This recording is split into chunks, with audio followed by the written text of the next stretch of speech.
Alright, welcome to another stream of Buddah and XioniX playing games poorly. Tonight we're continuing our run of Factorio Space Age. I'm building trains, working on oil production, and Buddah is about to go create a reservation. No, I'm about to open up territory. Ah, he's about to take a reservation. Got it. Anyways, so right now Buddha's primary since he's building up to go make some friends. I'm here to say hello. Alright.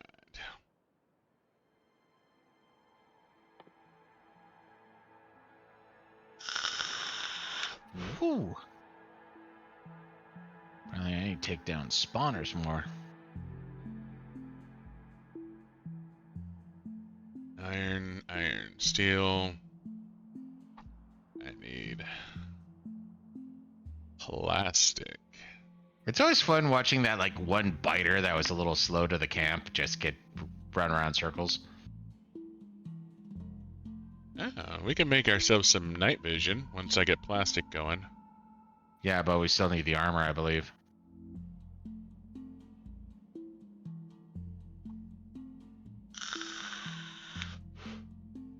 Alright, well, sounds like we need some motherfucking plastic. So, coal and petroleum gives us plastic.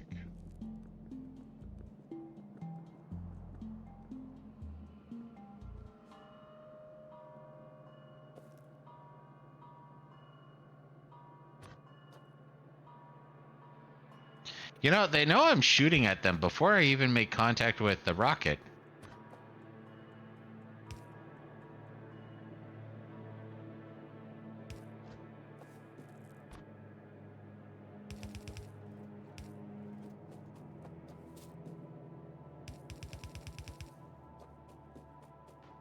Ah! Too big for my britches! Too big for my britches! Let's see, how many Medusas do I have?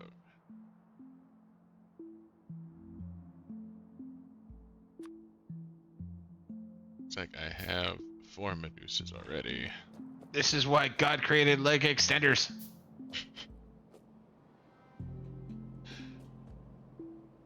Alright, let's do it.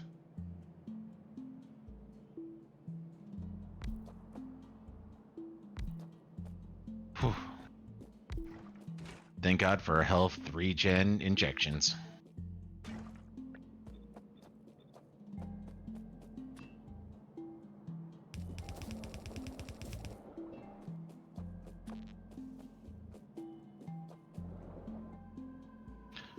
They're much easier to control the population when they have been culled. It does certainly appear to be the case.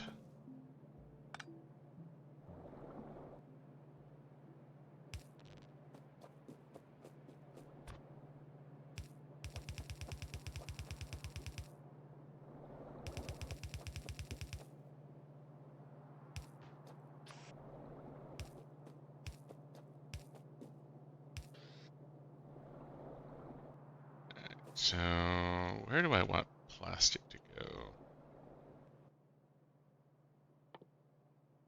So, definitely need to store plastic.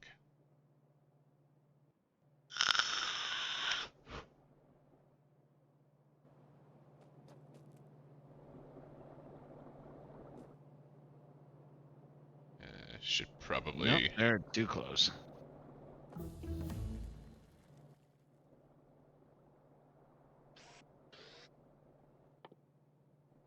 And that's the last military upgrade I can do without blue research. Gotta start hitting the cams. Upgrade entirely?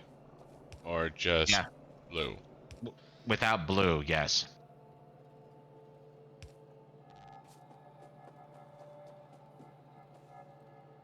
Alright, so blue needs to be my focus. So I need green chips, copper wire, short wire iron plate. There's a fair amount of copper there.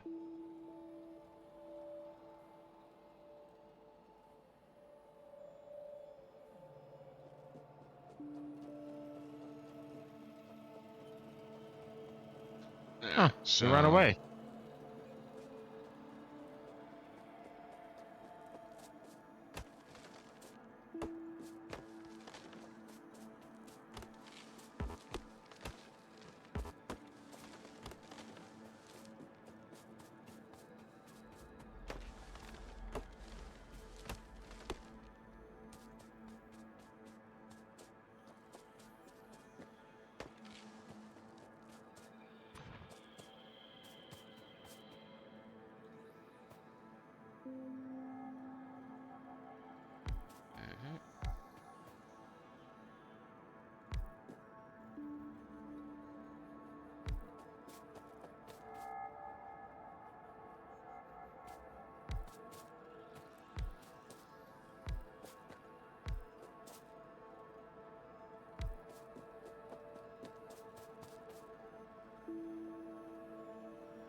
You know, this is where I wish they would allow for the construction of, hey Iskander, what's up? the construction of cliffs. Of course, if they could do that, then totally be able to break the game. Yeah, because cliffs are like you could just put yourself on a fucking. I'll make a cliff around this area. They can't get in. Yeah. Yeah.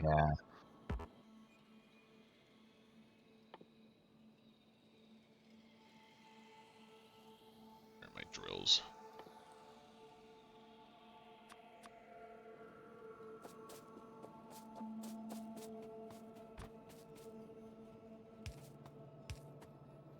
So, anyways, welcome, Miss Scanner. How you doing?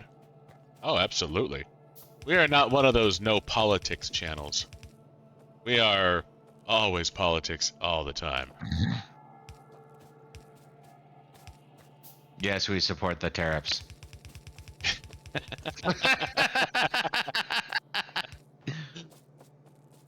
Did I call it? Did I call it?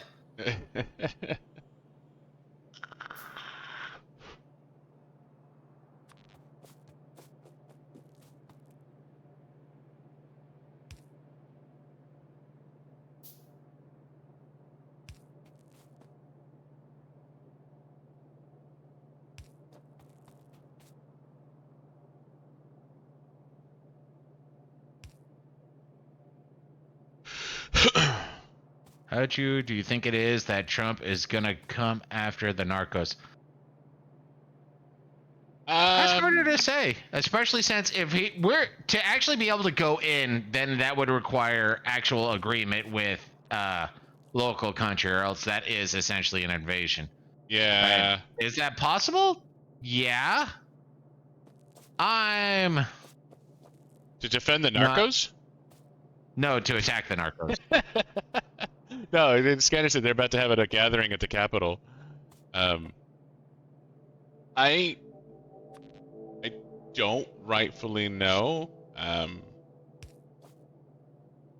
It might just be one of those things like with the Middle East where he wants to spur the Mexican government into doing something about it.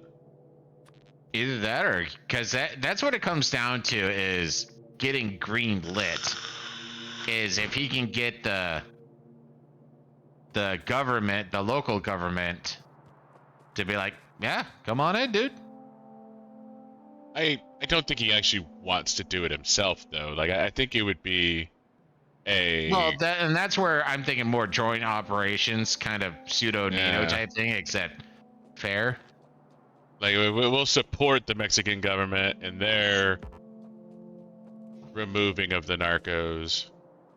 Yeah, that's kind of what the USAID thing was about over here. Is, oh yeah, I know, we totally want to protest this. Do you, or are you getting paid to protest? I mean, the Democrats have squirreled away like a lot of money for these protests, like a lot of money. They have, but look how many protests have been happening recently.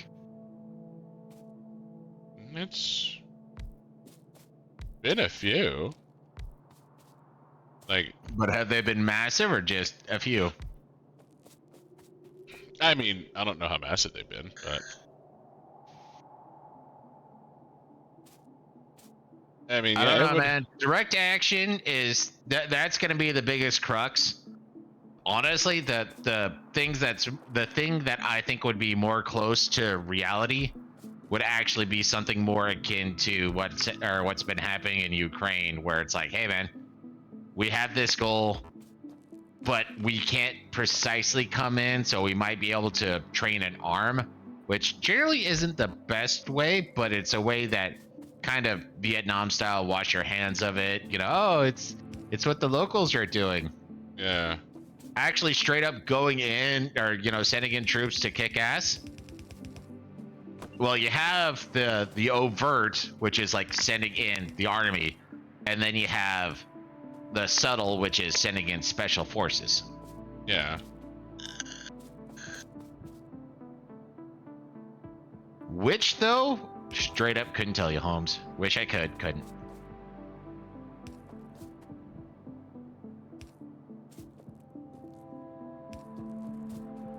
I mean, the fentanyl thing has been a real serious fucking problem stateside. Like, he might commit military to that, but that would be like. But mostly still, you'd have to be green lit by the home country. I think that's one of the big. Like, don't get me wrong, we could still act unilaterally, but it's just it is a tightrope. Now, whether he'll just come in and be like, I got a big dick and do it, I don't know. What's Mexico gonna do? Declare war on us? It would be a international incident, though. Oh, look at this. He's trying to, and this is one of those where it's kind of funny where they talk about, what's the term again? Colonization. Where it's like, okay, what's colonization? Well, it's where you try to instill your values. Oh, so we're going to shut down the feminists, right? Because they want to instill their values in everyone that is an American. Well, no. They're good people. Everyone loves the feminists.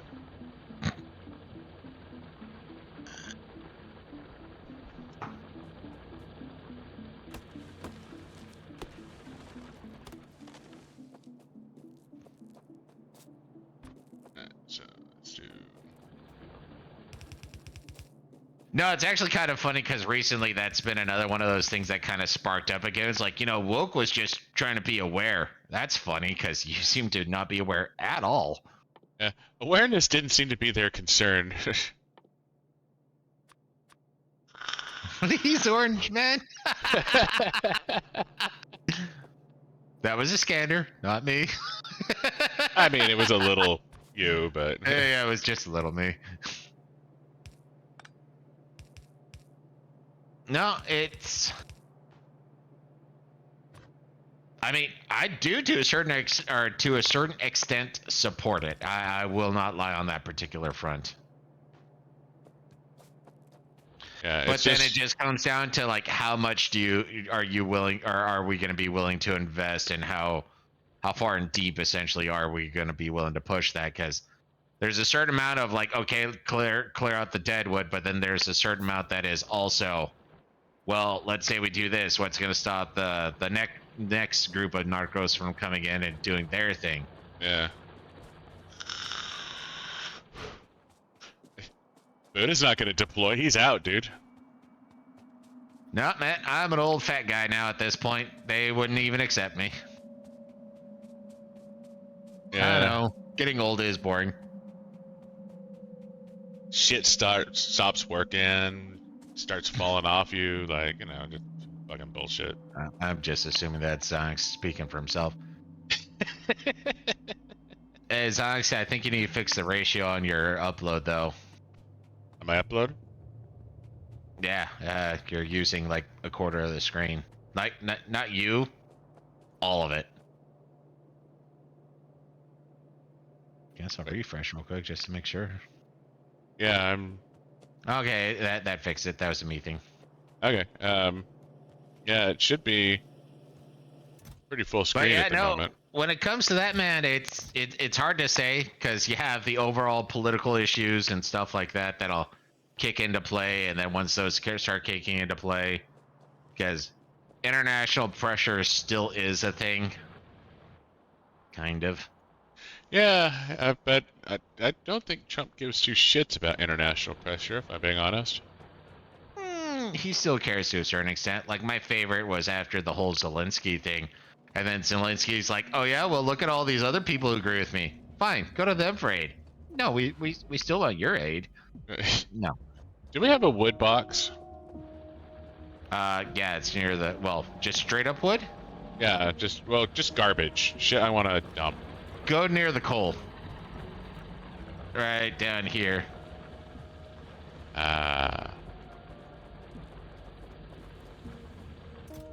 So we got this little weapon box too that we're just filling shit up with too. Alright, let's do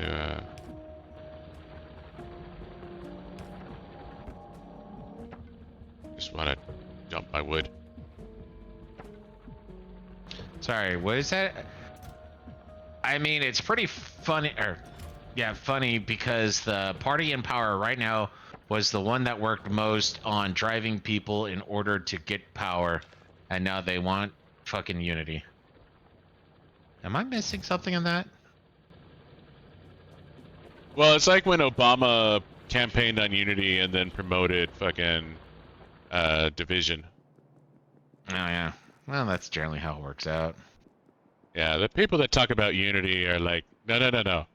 Unity, like what we tell you unity is, not like actual unity, not like, people actually working together. It's the together. same thing. Like, the people who talk about change are the same people who want things to remain the same. Like, that's literally how it comes down.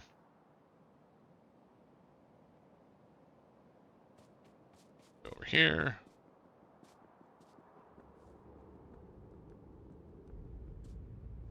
How did that saying go? The more people preach about change, the more they want it to stay the same. Something like that. There's also something about projection. Like, the more people complain about something, the more likely they're guilty of doing it. Yeah, confession through projection. Yeah.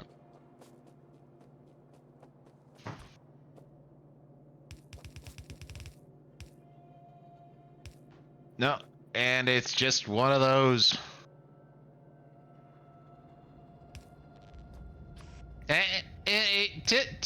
To be fair, one of those issues that you run into, especially when it comes to the drug issue, is if people still want it, people are still going to produce it. It's still going to be a multi-billion-dollar industry. Yeah. So taking good care of the big wigs will help stabilize a little bit, but at the same time, having a bunch of low-level people doing a bunch of fighting is also an issue. People still want drugs, man. You kill, let's say you wipe out 5 cartels today. There's still a market for the drug. So wiping out those 5 cartels is just going to leave room for 5 other cartels to come about. Yeah. Don't get me wrong, I'm down for that, but it's also not going to fix the issue. It's going to punt the issue at best.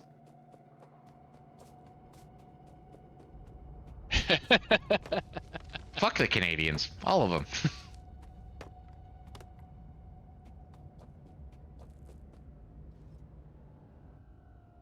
Don't let Necron hear you say that. I hear he likes it there. He'll grow up eventually. No, and that's actually another one of those, if you want to look, or a thing that you need to realize, is part of the reason why countries south or near the equator are the home is because of the proper climate.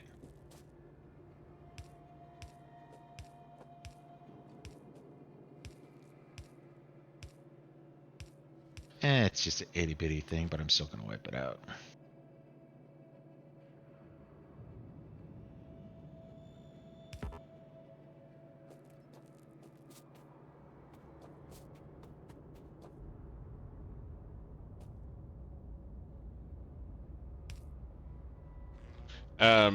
Drugs tend to grow well in because you have to think about poppy seeds and stuff like that, and they generally require, I believe, a hotter climate, possibly more humid. I don't know exactly what's required, but what's happening south of the border is going to be more congruent, more appropriate for what's happening than Canada will be.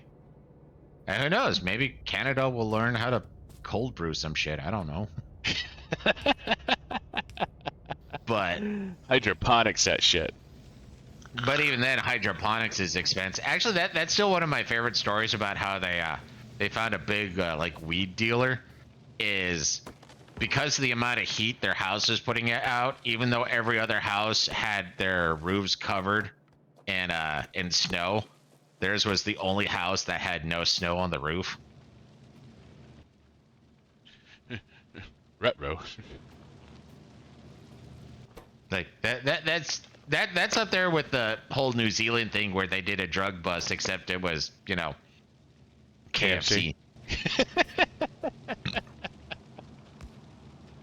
All right, so I've pushed our borders pretty far. There's a few more I can hit. I'm probably going to hit the ones just directly to our east, but after that,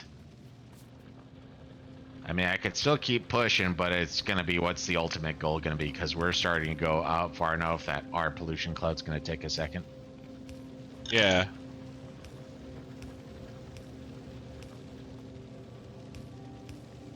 We're probably fine unless you don't have anything else you want to do at the moment. I mean, I got a few things I want to look into, but yeah. I'm still going to hit. Alright, talk to you in a bit. I'll leave it now. Of course, now might be the appropriate time to start developing or expanding my concrete network, since my storage for concrete starting to fill up.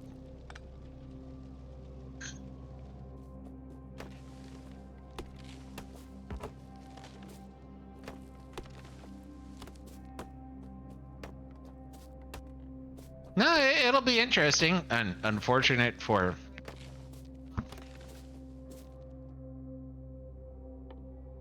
I really need to know how to turn that off. Turn what off? My stupid TV talking to me. You could probably spend a few minutes and figure it out. Yeah, just not right now. And it's usually when I'm, you know, streaming that all of a sudden it's like, oh yeah, my TV is paying attention. Not responding now. But no, TV, stop talking to me. I'm sorry, what? No, that's one of the unfortunate bits, is when it comes down to it, taking on the cartels is going to be more of an ancillary thing than a primary. Are you using medium poles for long extensions or what? I use medium poles when they make sense. No. I was about to say, man, I'm still using little poles for lots of different things. I use the large poles for just, you know, covering distance. Then I use little poles for hitting certain points that are of interest. Oh, once we got big poles, I only use big poles for covering distance. So if you're looking at something where I'm using medium poles to cover distance, there was probably Oh no, I just saw you putting down some medium poles for or for copper wire. I'm like, what is he doing?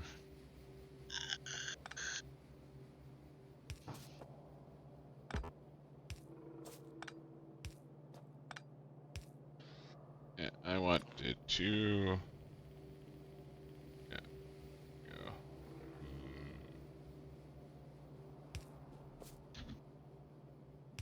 Be right back. Okay.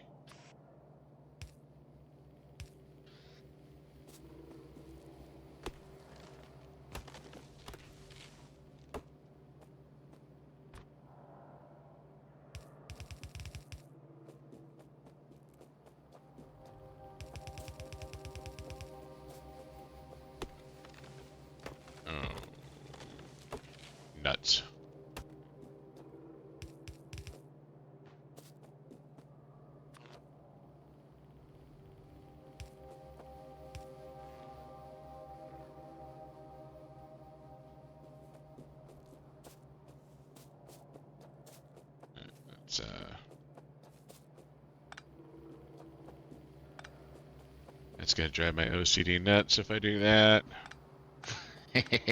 He does it to himself.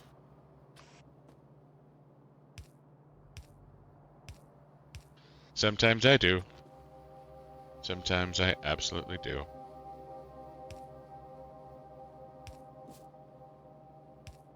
So we have 3 identified untapped oil. Got a bunch of iron, stone. Oddly enough, light on copper, but to be fair, copper is almost never the crux, so. Yeah, I mean, usually when we run into a copper issue, it's like, oh, we need copper fixed. Like, Yeah. And then dot, copper, iron. Don't think that connects, so that's fine. let's go ahead and just.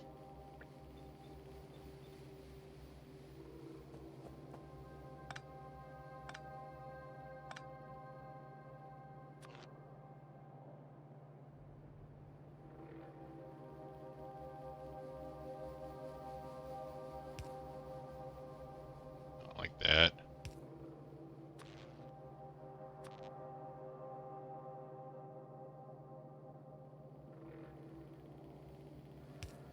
That'll work. 2 there.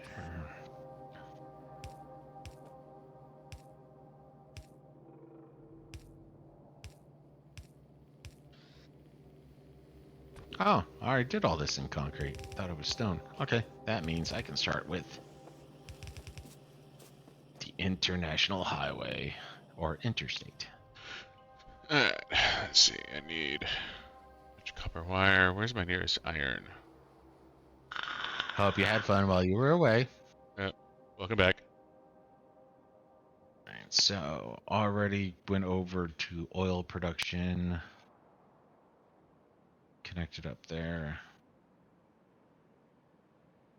That's right. I want to start being able to have roads to primary nodes. I feel like I want to ship in the iron.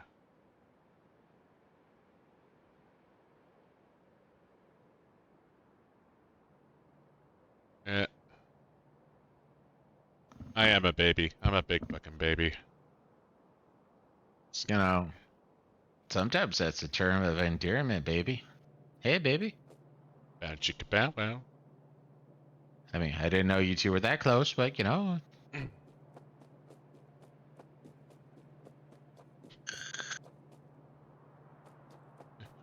You know how you get a dead baby to stop spinning on a clothesline? Oh, don't do that, dude. Not on stream. But the fans want to know. They want to know. Come on, Buddah. How do you get a baby? I think he's confused. I think he's confused. Yeah, see, he's confused. I want to know, Buddah. Do How do you get a baby to stop? Okay, whatever. Cough. Man. You hit it with a shovel, by the way.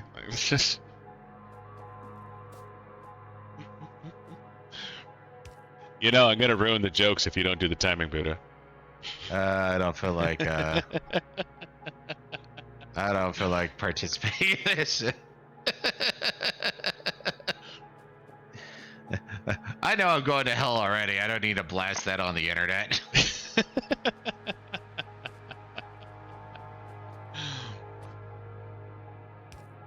Let's do this.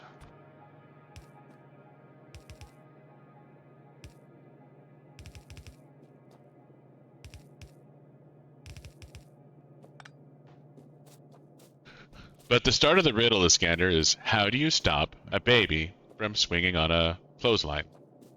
Mm-hmm. I'm just building a road, by the by. I'm trying to connect people to things.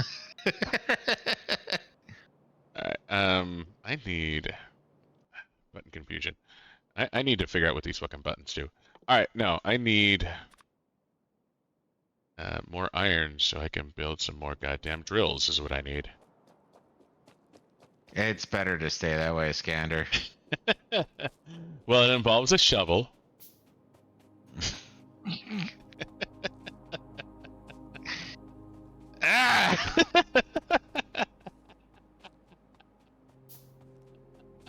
Here I am trying to be a good person just for a little while.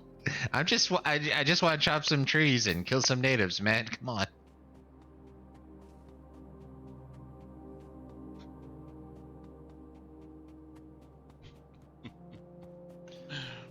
Sometimes you just need to swing for the fences. Yeah, sometimes, but I'm not gonna choose this moment.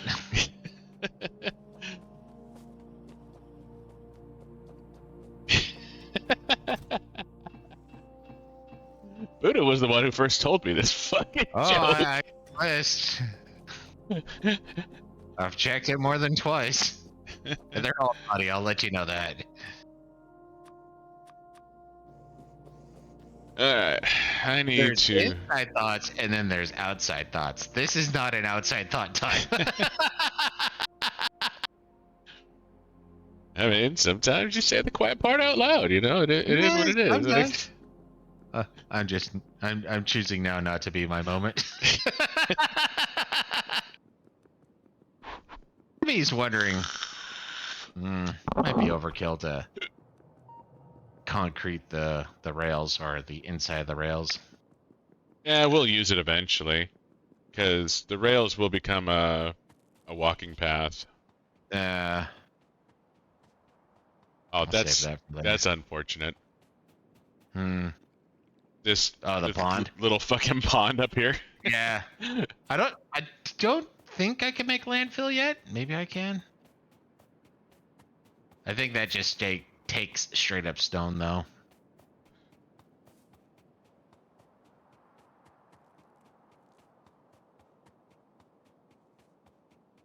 But yeah, we can make our modular armor now. Just takes 30 red chips a piece. We already got the steel taken care of, so that's not an issue. Yeah, the red chips will just need to be manually made. I have plastic and it's marked on the map, but red chips aren't automated yet. I'm working on that, and I need to get iron down there. So I figure now is as good a time as any to get the train going. So we can make landfill, so I can take care of that little pond. Gotcha. Right, I'm gonna make you primary. I gotta go pee real quick. Be right back. Hate to correct you, Iskander, but you spelled my name wrong. No, he spelled it right. You spell it wrong. But it's my name, and he spelled it wrong.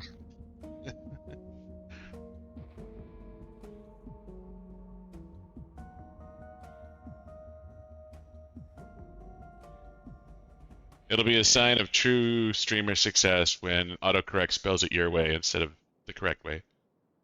Yeah, I don't think I'm gonna hit that point. Can dream, can dream.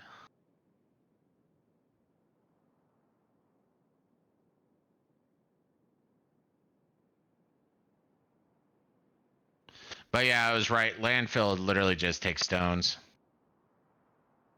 Okay.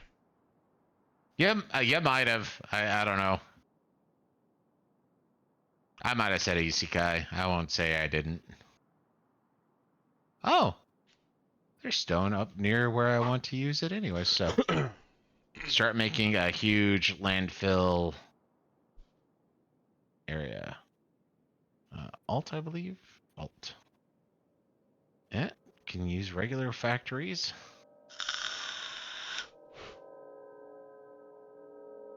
Yeah, mine started to taper down.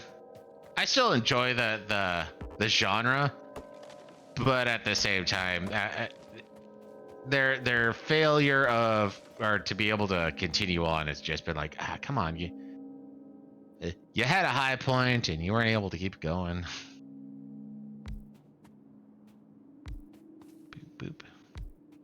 I don't know. I feel like there were certain stories that did well in the isekai genre. Yeah, no, there were. I don't know. I've hit a point where I'm still hoping, but I'm also still assuming.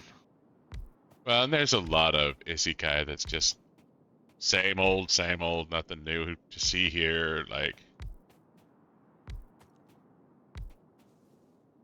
no, the one that got me, so isekai I enjoy still is that that time I was reincarnated as this slime, and the amount of literal slime-based animes that have blown up because of it.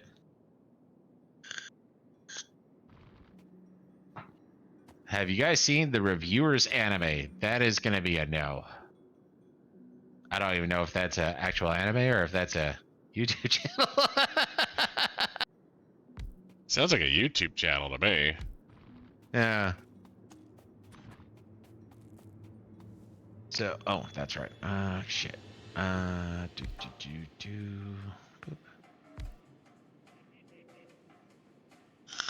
I guess I could build inwards. It won't affect anything that way.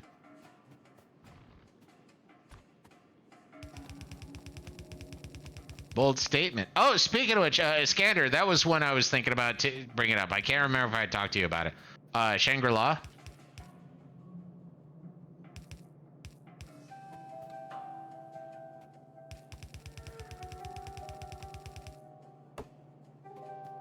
I don't know. Shangri-La Frontier isn't really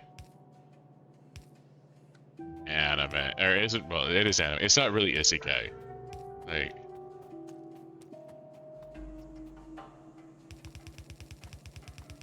Well, he's still another world, but at the same time he comes back. But the coming back aspect has been like, okay, he's still a real person who exists, but at the same time, the real world sucks. So, But yeah, no, it's one of the few that that have been coming out recently that I've actually still been like really like, oh, I can't wait for next episode. A lot of the other ones I've just like I'm kind of interested, but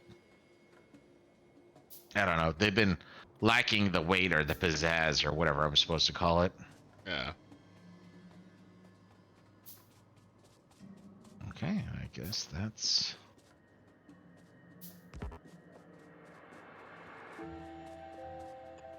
Yeah, you cover that.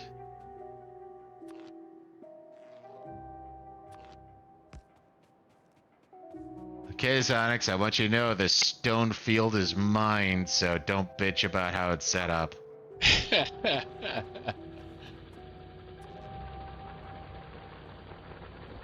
That means I'm not gonna like it.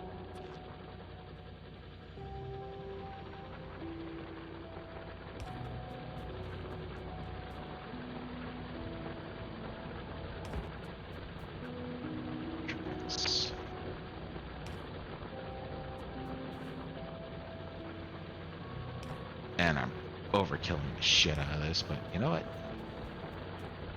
Overkill is underrated. Let there be landfill.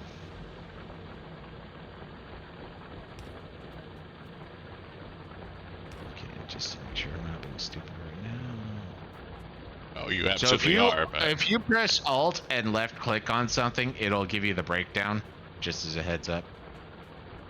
So yeah, landfill requires 50 stone and assembling machines. how do I make trains? I think they used to just require furnaces, but whatever. Engine units. How do I make engine units?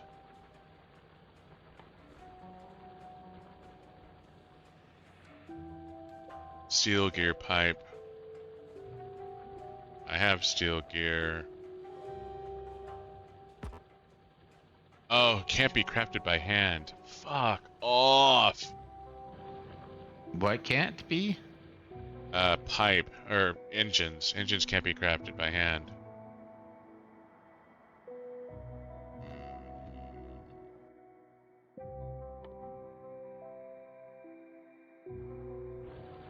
Let's see.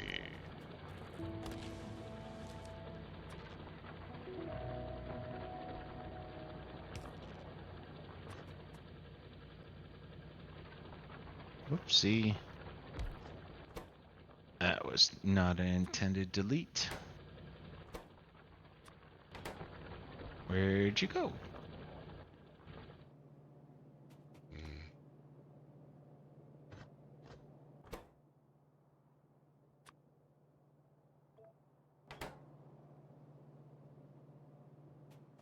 My overview isn't showing up for some reason.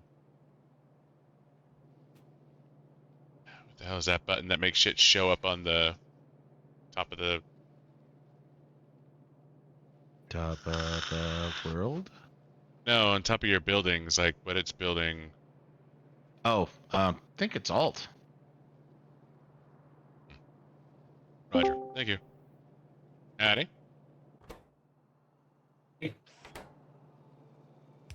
Oh, Necron's back. Wow, that's kind of a dick way to say that. It's fine. Well, I mean, I was already talking shit about his country. Well, his adopted country. Oh, look, it's back. Oh, it's that Necron guy. It's fine.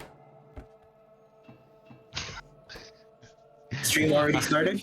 Yeah. We are already going in. Alright. How's shit going on your end, Necron?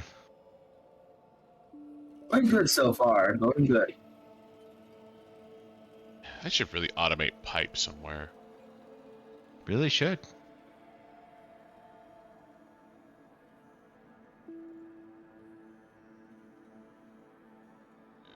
Over. Of course, now if You we wanna can view get Necron to experience watch our part? stream while he's chatting with us, that would be super. I'm watching your stream through Discord. No, you need to watch it on Twitch, man. Twitchy Twitch. Ah, You don't have to watch it on Twitch. well, But you should. It'll increase our ad revenue by 1 penny. Hey, man, pennies add up. Yeah, we haven't gotten a payout from Twitch in like 6 fucking months, dude. And the last time we got a payout, it was like 90% year subscription. I still need to cut that off, actually. I'm watching it right now on stream. There we go. Sometimes all you have to do is ask. Thank you. Please like and subscribe our YouTube channel. Overshot that. Give me a bunch more pipe. So. Oh, that's right. Yeah. What the Let's go grab some steel. Has any one of you experienced any paranormal activities in your life? Kind of. Paranormal activities? Mostly just normal activity. Okay then. It's me then. Well, I had that one where what do they call it? The old hag or whatever, where you feel someone sitting on your chest, you can't move, you can't breathe, you're perfectly conscious. Sleep paralysis. Well, yeah, I know that, but you know, some people consider it paranormal. Normal. But yeah, no, the first time that happened to me freaked the fuck out. I was 15 at the time, I want to say. I'm not gonna lie, it still freaks me the fuck out. Oh, only happened once, never happened again, so. Oh. You lucky cunt. Yeah, you know, happy thoughts and all that jazz. Mm. Good clean living, I suppose. Mm-hmm.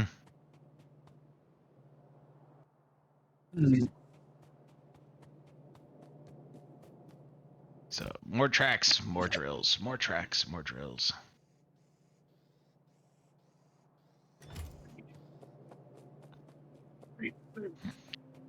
Now I'm curious, Necron, were you just bringing that up so you could disprove it, or do you have something you want to be talking about?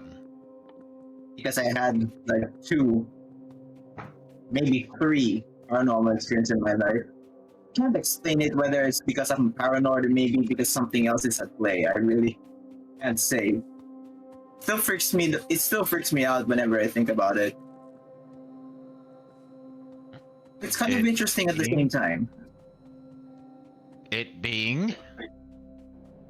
Well, there was one where I was sitting at the shotgun seat with my grandfather when he was still alive. I had the feeling someone was watching me behind my back, and I was in that car. I forgot the car was. One time when we were just parking, it's like 8 or 9 p.m. I had the feeling like someone was watching me from the back, and when I turned around, all I saw was a ghostly pale woman staring. Her stare was like as if she was disgusted, or was like as if it's a mixture of disgust and surprise. Disgust is like, why you're still fucking alive? I want to possess that body. And surprise as if she was saying, you can see me. Then she was leaning in closer and closer. I wasn't able to scream, so I was like shuffling through the door. I was like trying to get out. And I was about to get out of the car when my grandfather unlocked it. I felt a touch of hair, like a finger and a hair strand. Like she has a very long straight hair. I felt both of those. I was like, I am not looking back. I am not looking back. And when I got out of the car, when I turned around, she disappeared instantly. And I was like, holy shit, what was that? That was your mother. She was very disappointed. I don't know. I'm just music being a is dick. not helping. That music in Factorio is not helping. Oh, it's all embrace the reality, man. I actually find the music soothing, personally. Oh, that and I really can't explain this other one.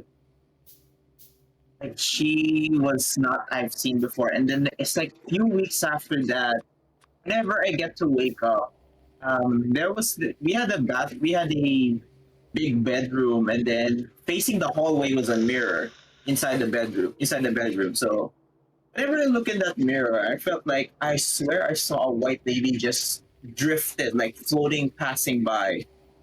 And I was blinking twice and three times. I thought it was I'm seeing something.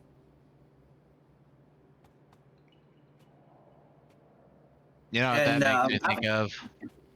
yeah, There was one time I was staying in a hotel, and Okay. it was one of those that they had a mirror just above you or where you were sleeping. And so when you wake up and you see, something above you, it's like, oh my god! Sorry, just random. yeah.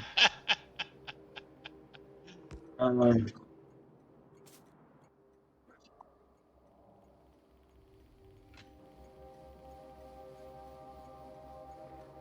And the third one was I was at work. I'm here in Canada, working in my in the retirement residencies that I'm still at. Yep. One time I was doing evening. I swear that I heard was some in there's like two end hallways like in an L shape. And the other end is there's like what we call a multi-purpose room. I I swear I shut that off. Then whenever I look at that, whenever I look at the end of the hallway, I was like, someone's flicking it on and off. Oh, one of the residents are awake. Well, mind you, my residents can be confused at times, so there's that. They can be waking up with random shit.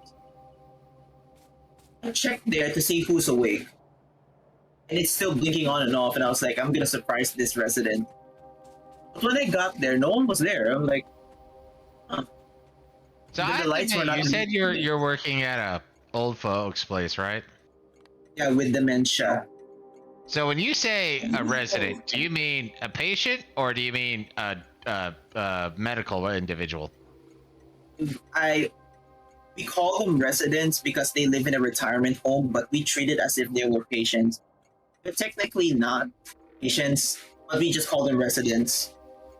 I work in a special area of the retirement residency where healthcare aides are there, and their dementia is kicking in. So we're just there to keep them safe, and not making sure they're not hurting themselves.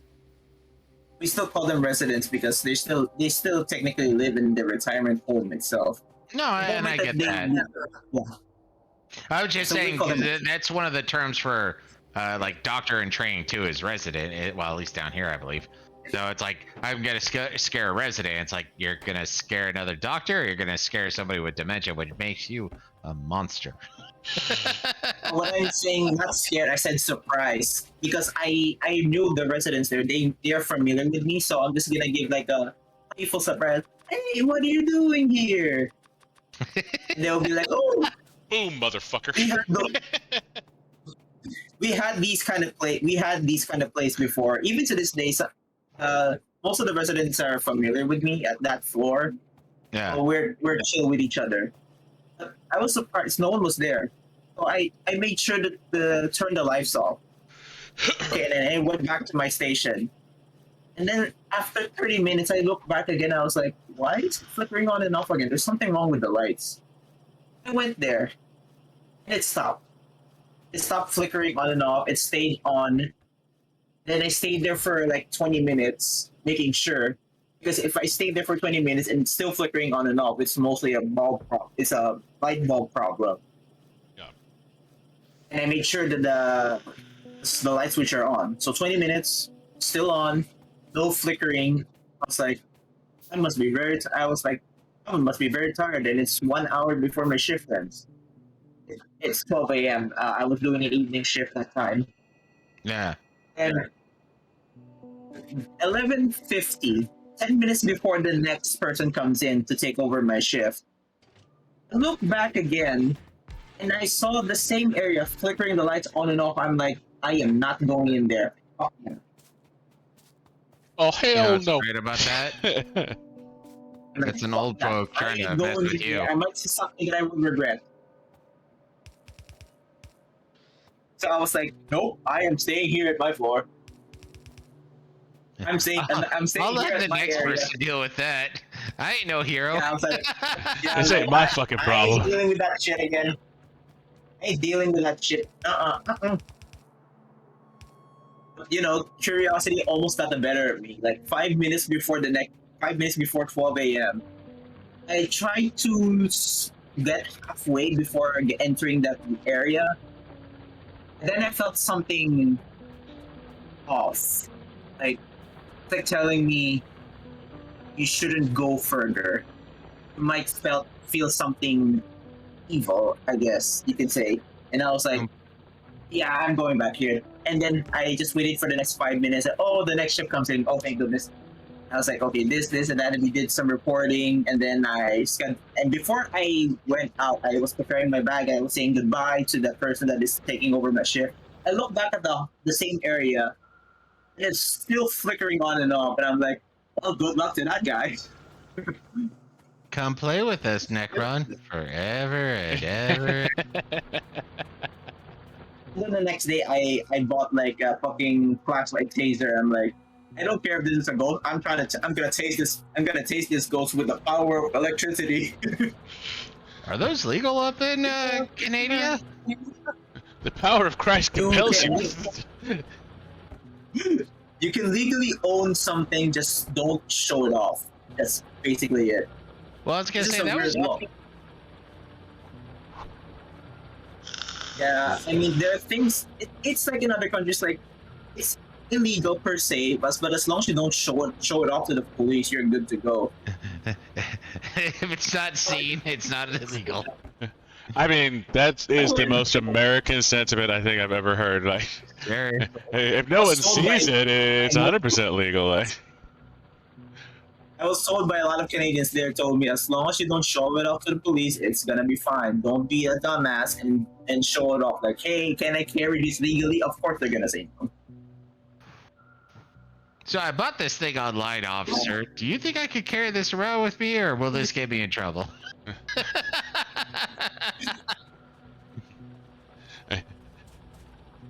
I was showing this to a resident, and they seem to be very upset by it. Is this okay?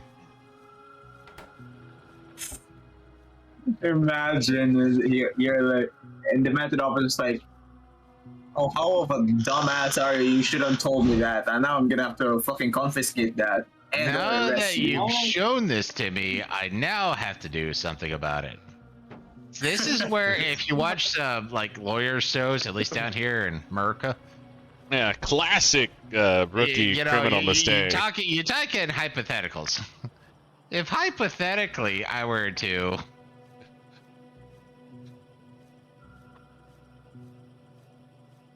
That is fucking hilarious. Well, technically, officer.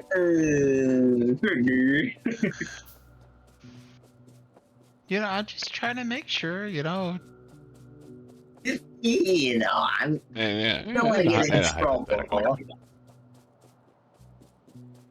You see some things, I see some things. We don't necessarily have to tell each other what we see. I'm just letting you know. You're gonna be like, yeah. It's all about the mighty hypotheticals, and there is a new monster base in close to our pollution cloud. Where is it? Warpath. Directly north. I'm near it.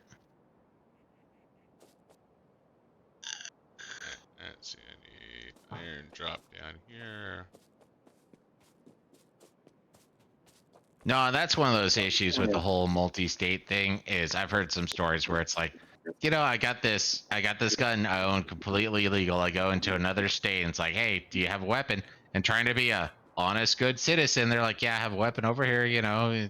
It's legal. It's like, well, it's not legal here. Now you're going to jail for having a legal weapon. Are you fucking shitting me? This is why you don't talk to the cops. The cops are technically not your friend, anyways. I was watching like a video about a uncertified lawyer, and he said the cops are not your friend. So They are not. They are not your friend. Yeah, and even some cops that were asking, okay, you are a cop, so what can I advise you to do this? Even a cop will tell you, like outside of their job, a cop will tell you, do not ever talk to another cop unless you have a lawyer present. Yep. Even they will tell you. No. It is. Don't be rude, but at the same time, that's a cop. Don't talk to the cop. Yeah, even cops outside of their work will tell you the exact same thing. Do not ever fucking talk to another cop. Whatever you do not talk to the government. But I'm being citizen over. No, do not. They will keep on telling you to not do it, and don't be an idiot. Because they know, because they are, of course, they've been there, they know how it works. Yep. No, it was a fascinating lesson to learn. Yeah, and to this day, I kept that in my mind. I'm like, okay, if a cop tries to be friendly with me, I'm considering it as a red flag. Well, be friendly back, but at the same time, it's one of those. Hey, so did you notice anything? Nope. Negativo.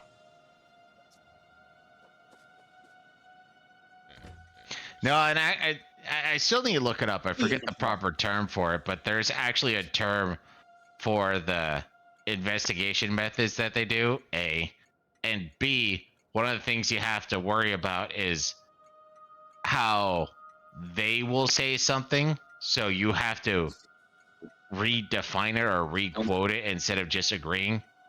Because that's one of those, like, like an honest person wouldn't worry about this happening. It's like, yeah, you're right. In which case, either you're agreeing you're an honest person, or you're now saying you're a dishonest person. So anytime they say something to you, make sure you word it or reword it. Don't just sit there and say yes or no. You need to say, I can see how that could be, but I do not agree. Stuff like that. Like, it's the same way. It's like, yeah, you got nothing to hide, right? I have nothing to hide, but you are now not. I'm not agreeing to a search. Yep. So there's a bunch of, you have to listen to what they say and make sure you understand precisely what they are saying. Yeah, which goes back to one of my mom always tells me, like, do not assume, always ask. Even if they tell you that you're a fucking idiot or that you are deaf, do not listen to the insults, always ask. Because the last thing that you want is to assume that, oh, you heard this and then you made it wrong, and now you're not only made a mistake, you're going to blame that. So, Buddah? Yes, sir? Trains are running. Whoop whoop. Are they just like generally running, or they actually have some stops? They have stops, but right now it's just a fuel stop at the moment and the iron drop stop that I just made. I'm just saying, don't just assume that the tracks are safe to cross. You got trains coming. Okay, roger that. And if I did that right, that train should have stopped before ramming the train in front of it. It did. It's sniffing it though. That's per tradition.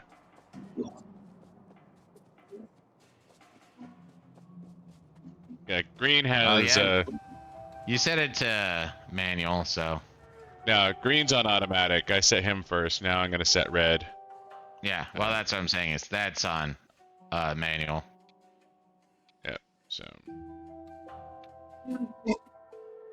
Oh, there it is. 150 fuel load. Okay. Okay. Time passed 30 seconds. Add station. Green chip iron drop. Time passed 30 seconds. Manual. Okay. Go. So this one should leave in 30 seconds. And then the next one should pull in. So I've turned this entire stone quarry into, well, 90% of this stone quarry into landfill. Oh, right.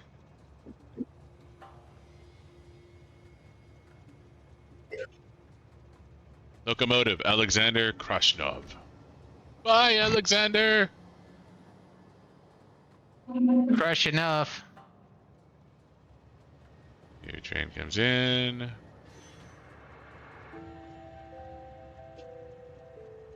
So I still got a bit of concrete. I'm gonna head back to the other one, make sure they're not crashing into each other. After this, I won't be quite so anal about it. Just want to make sure I remember how to do this shit.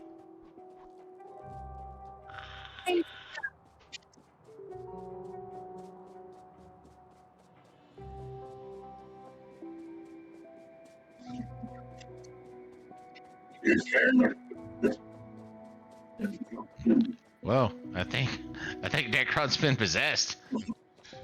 He is robot, man. Yeah, a little bit, yeah. I was playing Solo Warhammer 3. Sorry, you hearing that?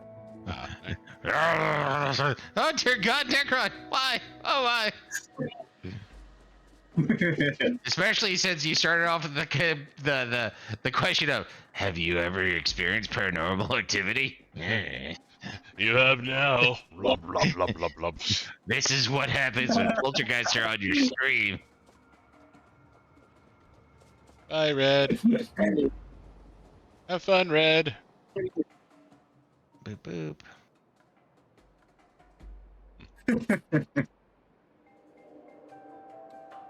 Kill that. You hearing that? Not hearing anything right now. Okay, then. You know, outside of our creepy music, which I still find soothing. Chicka-bama. Ready for refill, Buddah. Almost. I'm gonna take that as a yes. Talking about limitation. No.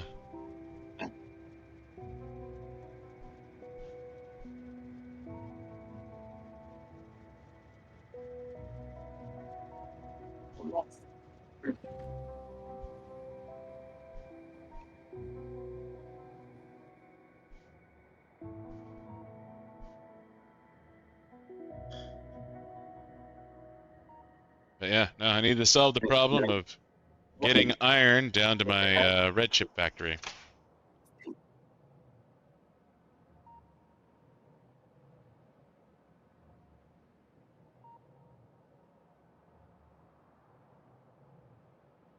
Trains are step one in that process.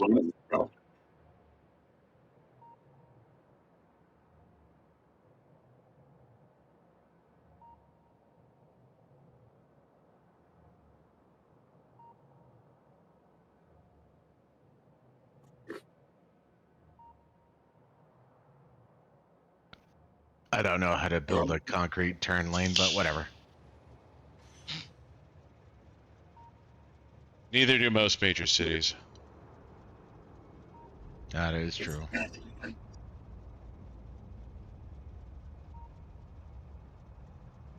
So unlike last time I tried something like this, I am not putting the concrete pathway right next to the goddamn train tracks. It has a space or two of separation. That's a good precaution. But it is going to be useful setting up stops and things like that, as having that concrete pathway. Yeah. And cliff explosives, but that's not going to be happening for a second if I members. No, if we needed like space science or some shit for that for some reason.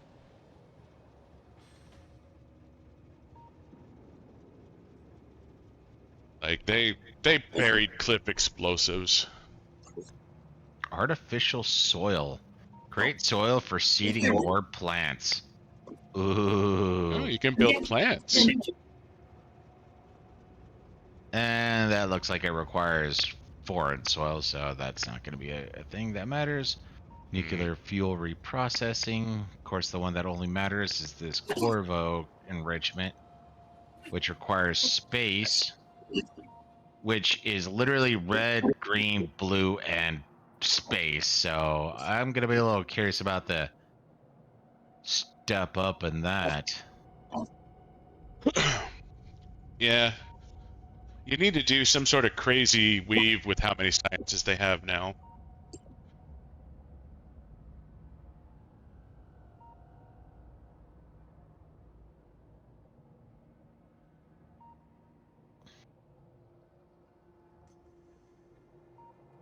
Yep, cliff explosion requires space and metallurgic science, which is another planet entirely. So Iskander says, one of us, make us whole, Necron, make us whole. The fuck do you mean? Weeble wobble, weeble wobble. one of us, one of us.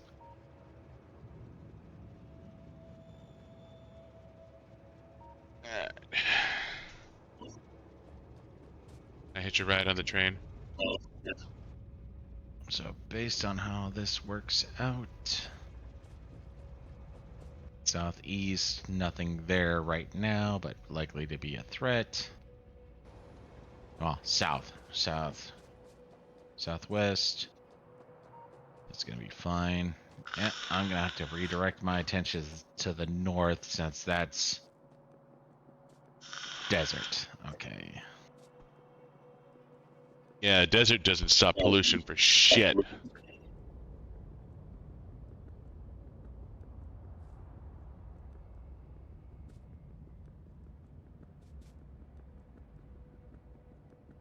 Take some walls.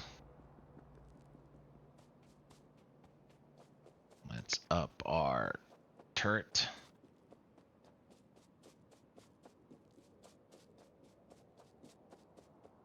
Are you storing turrets? I don't think I'm making turrets at all. The turrets were required for the military. No, as far as I know, nothing requires turrets. It's grenades. Okay. Yeah, definitely grenades. Now that this is backing up, let's have that going. So.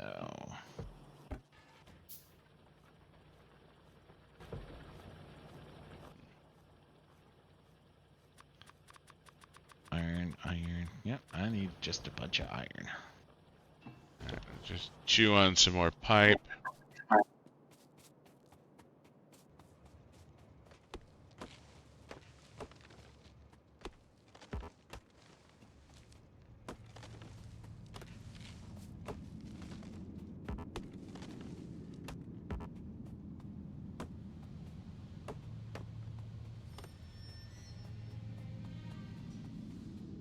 Go grab me some gears.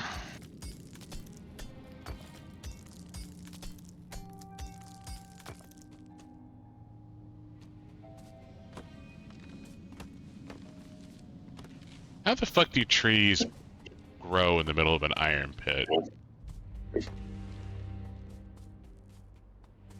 I mean, that soil underneath the iron, I don't fucking know.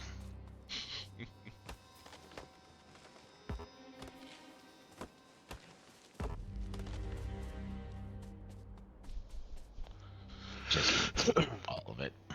Hmm? So all of the stored regular ammunition, I just yoinked all of it. Okay, let's see. What else did I want? So I got a bunch of radars. I got a bunch of walls.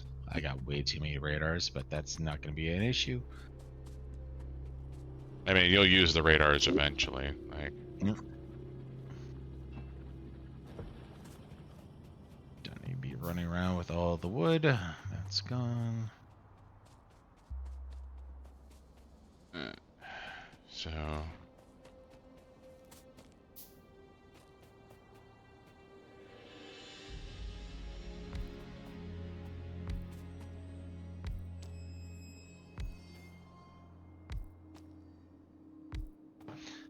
Especially with it being nighttime now.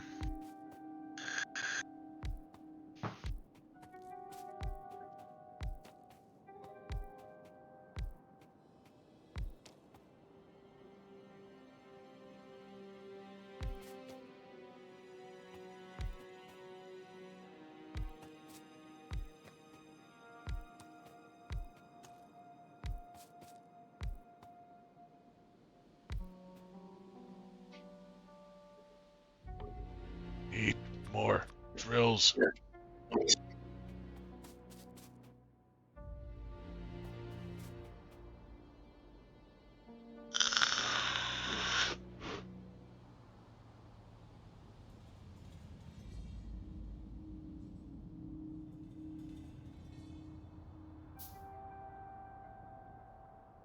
Going to do 2 grabs.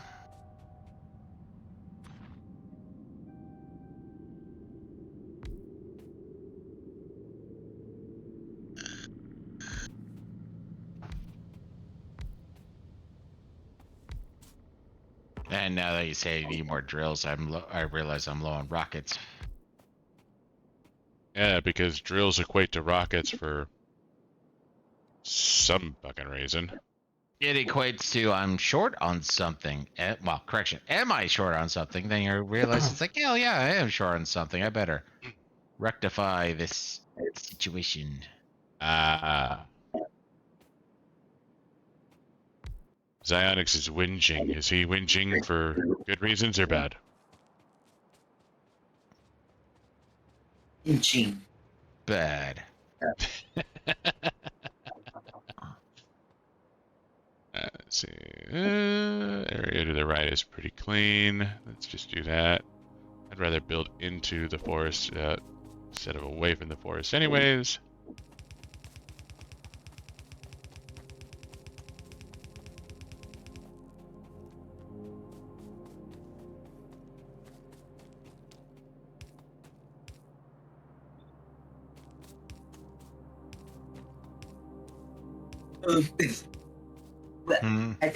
I think Buddah, you already saw what I sent you. Like I was like searching, I was go scrolling through Facebook, and I was like, oh, there's. Oh yeah, book series. I saw that. Yeah. I was like, warning, this series will make you want. The first thing that I saw was makes you want to create an undead, vast amounts of undead armies and create unholy empires. I was like, did Facebook just read my mind? I wasn't talking about necromancy this morning and this afternoon, but for some reason they read my mind for. You know, I love how you Come on, clarify no. that. I did read about or think about this morning. Maybe yesterday, but not this morning. I mean, dude, I'm already paranoid when I go to work and I start like just looking.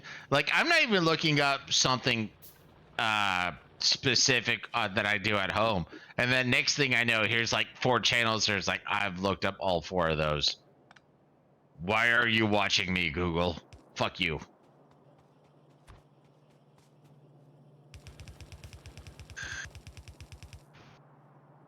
Yeah, it's normally like if you talk about something, they would listen. The app would listen and they would provide you ads relating to it. It weirdly, like I did not talk about it this morning. I was just thinking about it. I was not saying anything.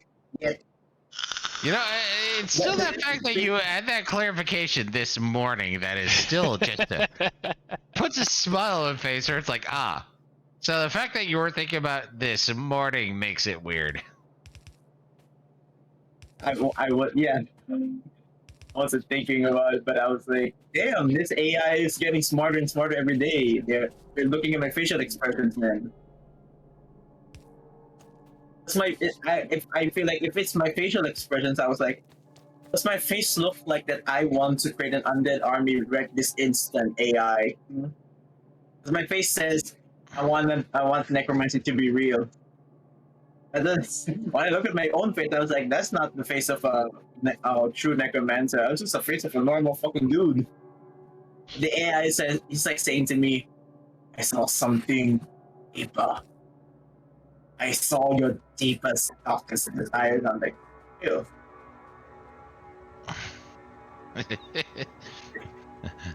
I want to tell the AI to just fucking chill. You're staring deep into my soul now. And you're getting real fucking close to something you don't want to see. I'm having a bunch of random funny thoughts right now. Like, one of the ones that came to mind, so I think it was in Australia. They decided, you know, obviously, men bad. So they came up with this women's only social media group thing. But to be able to join said women's only social media group, you had to do a face scan to be able to join.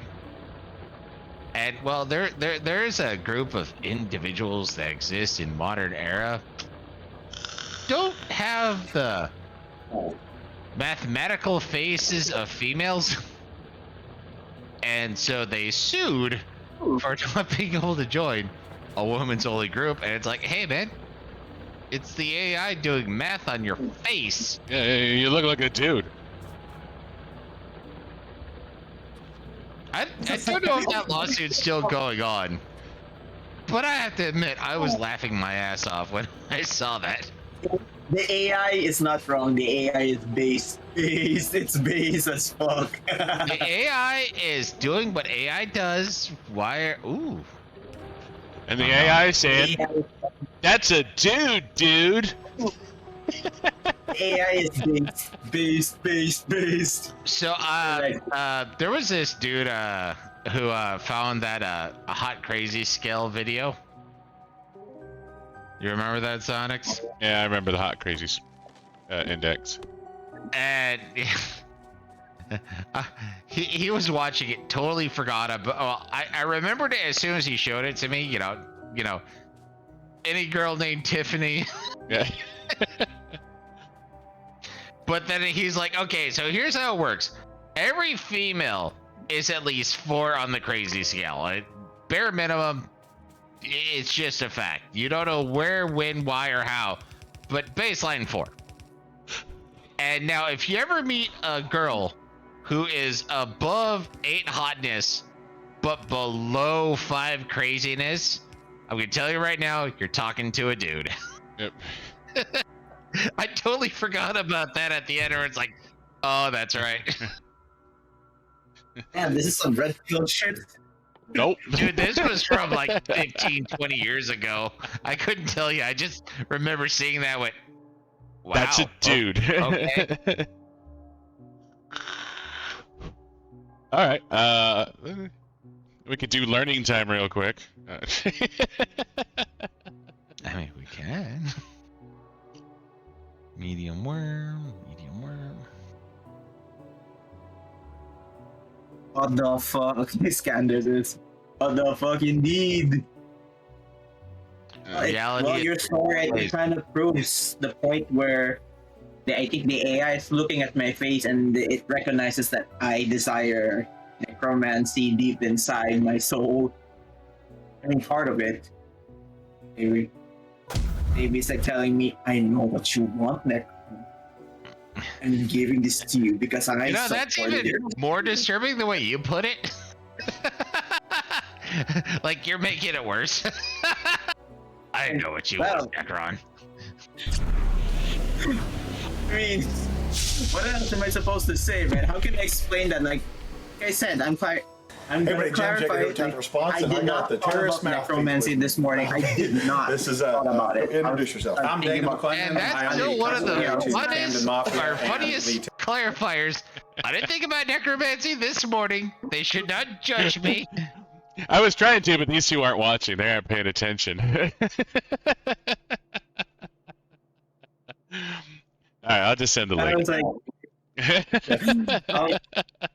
I was like, yeah, I did not thought about it, but for some reason the AI looked at my face and looked into my eyes and said, "Yeah, I know what this guy wants."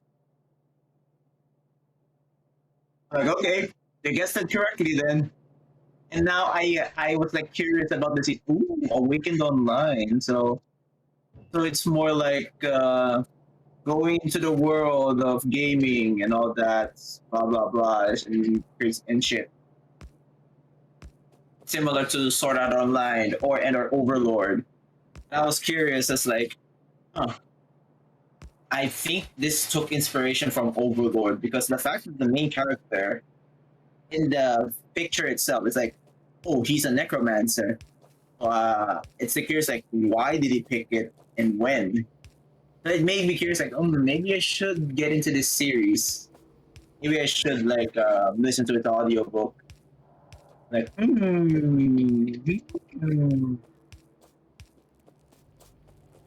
right, AI, if you're telling me this, then maybe it's a sign.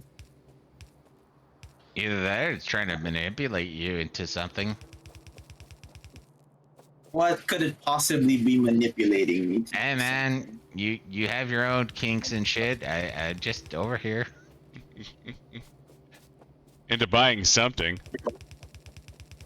That's the ultimate goal, I think. Buying something or supporting my darkest desires.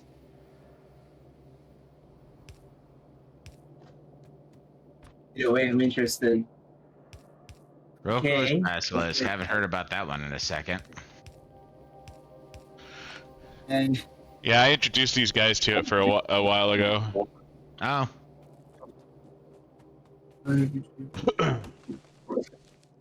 yeah. No, I have to admit, I was never paranoid about that one. Even after it being explained to me, it's like, oh, okay, cool. What do I care if it tortures a not me? I mean, the basilisk isn't the only one that I read about. Oh, we should worship. It's the most powerful. We should worship it. There's other entities that wants to conquer this world. I'm like, okay, get in line, robotic snake. You're not the only one that's want to conquer this universe. And then get in line, motherfucker. You have to face the old gods too. Cthulhu and shit. It's like that.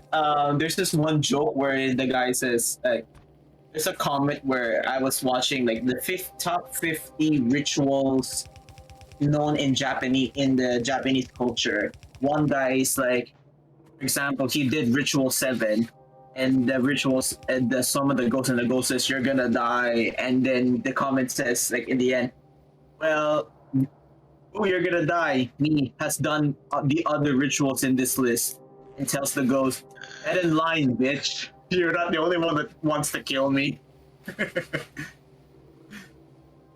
Imagine having so many curses to the point where you can tell the other curse, yeah, you want to kill me, but this other curse wants to kill me as well. So which one of you? Oh, you want to work together? Good luck with that. Get nine.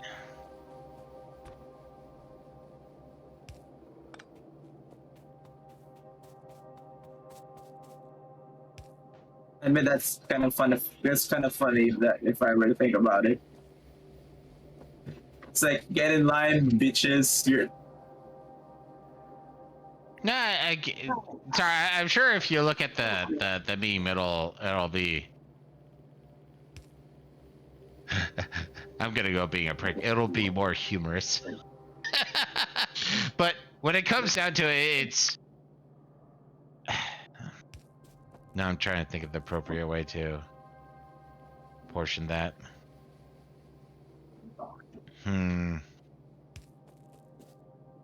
No, but like I said, when it comes down to it, the basilisk was one of those that it never really affected me because it's like, okay, who cares? Like, I think back to a Black Mirror episode, and that was one of the big things is, oh, we're gonna torture this AI representation of another person. So all you're doing is torturing an AI, and maybe it's because not a nice person and AIs are not people, but you're torturing nothing.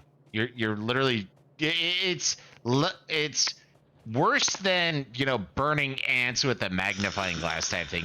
You're literally torturing a non-existent thing to torture something. Yep.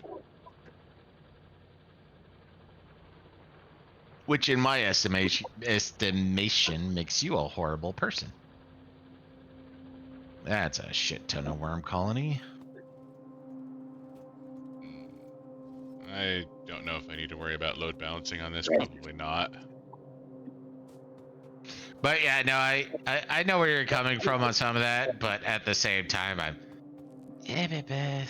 kind of. Train! Train! Wow, these are both just solid worm colonies.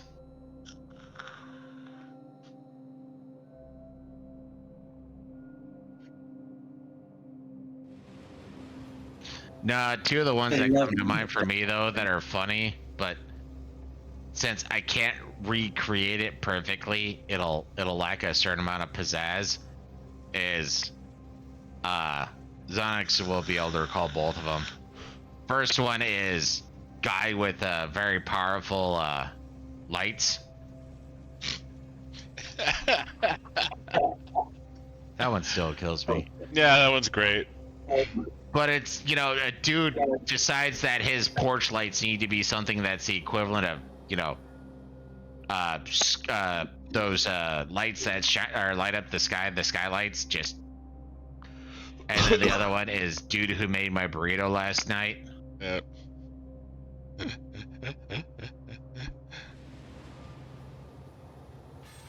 I couldn't recreate what he talks about properly. Don't get me wrong. In general, I can explain it and it'll be amusing, but it won't have the same punch that had me pretty much rolling on the ground. No, probably not. I probably need to go find those.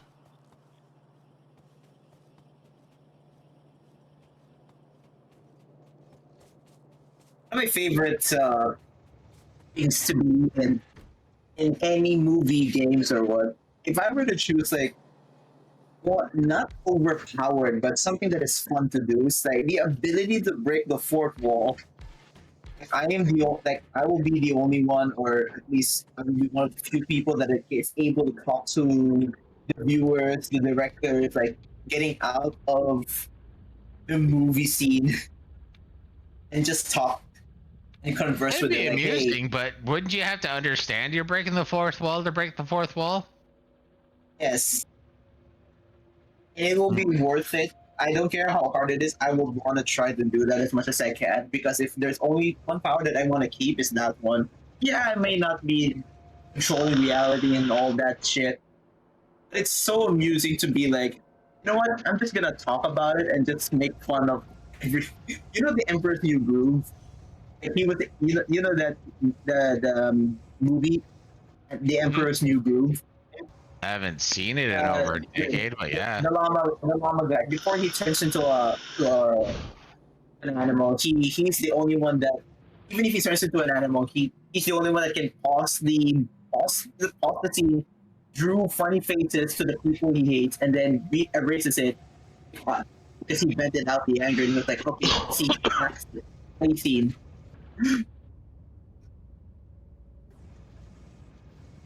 Well, that's more the ability control the sound of it. It would be funny, if we have, if for example in a D&D class, we have this one cleric that is so zealous, and then I have the ability to break the fourth wall, and I was talking to the audience.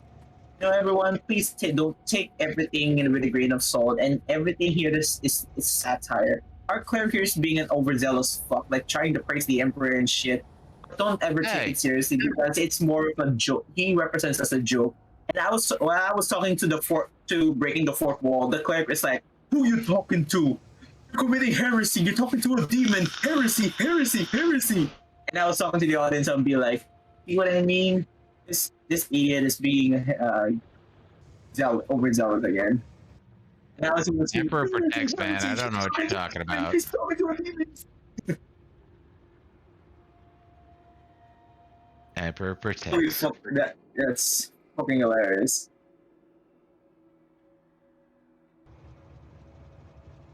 You know, the ability to break the fourth wall like Deadpool. I love it. And I'm down for some steely powers. Ability to break the fourth wall, I don't think would be one for me. What kind of silly power would you like? Well, and that's another random question. Like, so there's, well, used to be. I mean, it still exists, but they were there was this show me and XioniX watched called Red versus Blue, and they actually had this little short bit where they're like trying to come up with useless superpowers. Yeah. The ability to fly north. But only when you're asleep.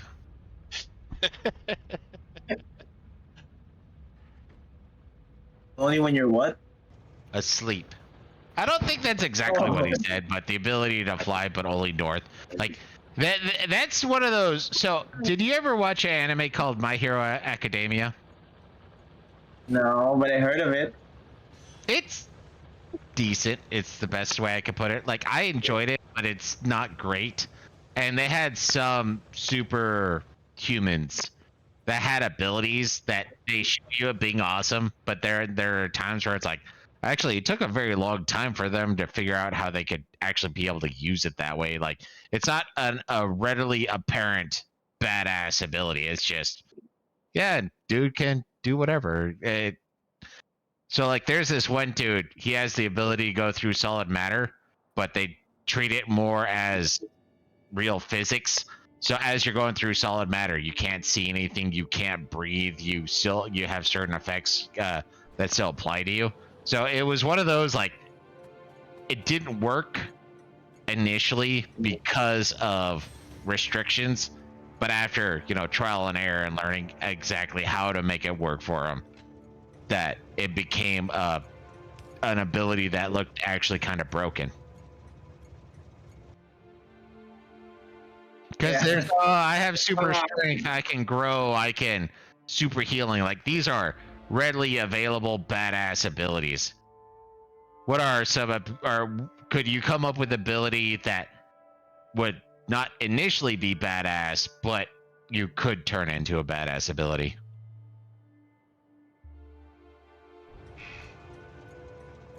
I was about to say it. I don't. Power that I saw were in JoJo's Bizarre Adventure Part 5, where there's this guy's stand is basically create zippers out of anything to make everything like a zipper bag up. At the outside, it seems useless. Like, what's the point of making it a zipper? But if the way he uses it was so strategic to the point where he can even use it on himself to repair himself and dismembered someone, use it to hide some things that are so valuable to places where no normal sane individuals would think, oh, there's a treasure here. And there's a lot of things that he did. That zipper man, he uses it so well to the point I was like, damn, that was awesome. Mm-hmm.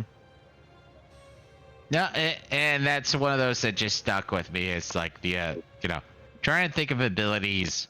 Well, first off, trying to think of a useless super ability. Like, even the ability to fly north, I could take advantage of. Let's see. Do I want to do? So coming up. Go ahead. I was gonna say, so just trying to think of an ability that is quote unquote useless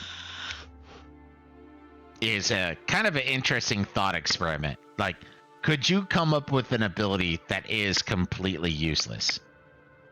Like, so silly, but I think this one would count.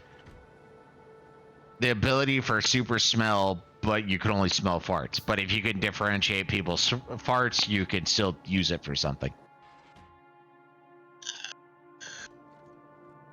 I mean, it sounds useless and disgusting, but if you think about it, It can still be useful. So can you think of a useless ability? hold on. Are you kidding me? If I could stop time while I'm sleeping, I sleep as long as I wanted to wake up. I'd sleep for 1 minute, get 10 hours of sleep. That's a great ability. About the fart, you said that you can only smell farts, but you can distinguish who fart. No, I'm saying you have the ability for super smell, but it only applies to farts. It sounds useless, but if you think about it, like imagine that you can solve some cases where, oh yeah, I You could remember use that. it. For example, if it's in a dark area, if you're detecting someone, of course, let's be realistic.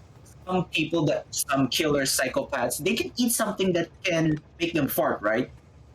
Of course, they don't care. I'm gonna fart because this person is too scared to know that I farted. But if you use that ability very well, even in the darkest places that you can't see shit, if you have that super set and someone fart and you smell like, I know where he is, and you're able to shoot that person down like boom, and the other guy was like, how did he know? How did he know that he was there? He can't see shit. Well, to go off what you're saying, Iskander, if I go to sleep and time stops, and it stops for everyone equally, which means as soon as I go to sleep, I'm at the same nanosecond of sleep, that means the universe has ended. So I guess, I mean, unintentionally, I'm a supervillain. I've literally destroyed all of existence with my superpower.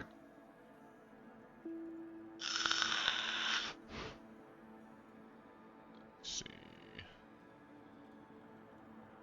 see. Maybe? What do you mean, maybe? Either all of time has frozen with me, or time has frozen, but somehow I am outside of it, and therefore, I got 100 hours of sleep in a nanosecond. Is this?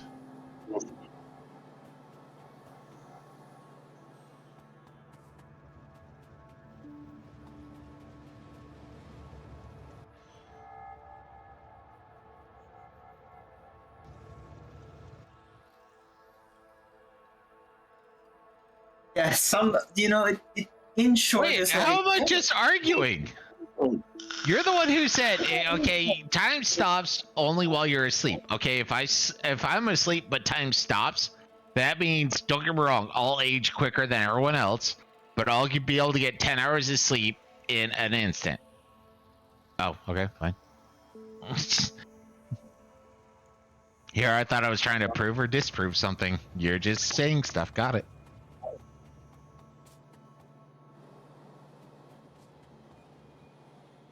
it just goes to show, like, I guess I they need say, another. there's always a use. Sorry. There's a useless ability, but if you think about it, it's like there's no such thing as the useless ability or superpower as long as you know where and when to use it. It only becomes useless when you don't even know how to, if you don't want to use it at all. Like some say, oh, but the super set is this super that. Think how to use it. It may not always be in combat, but That's sometimes not it gonna can be for repairs.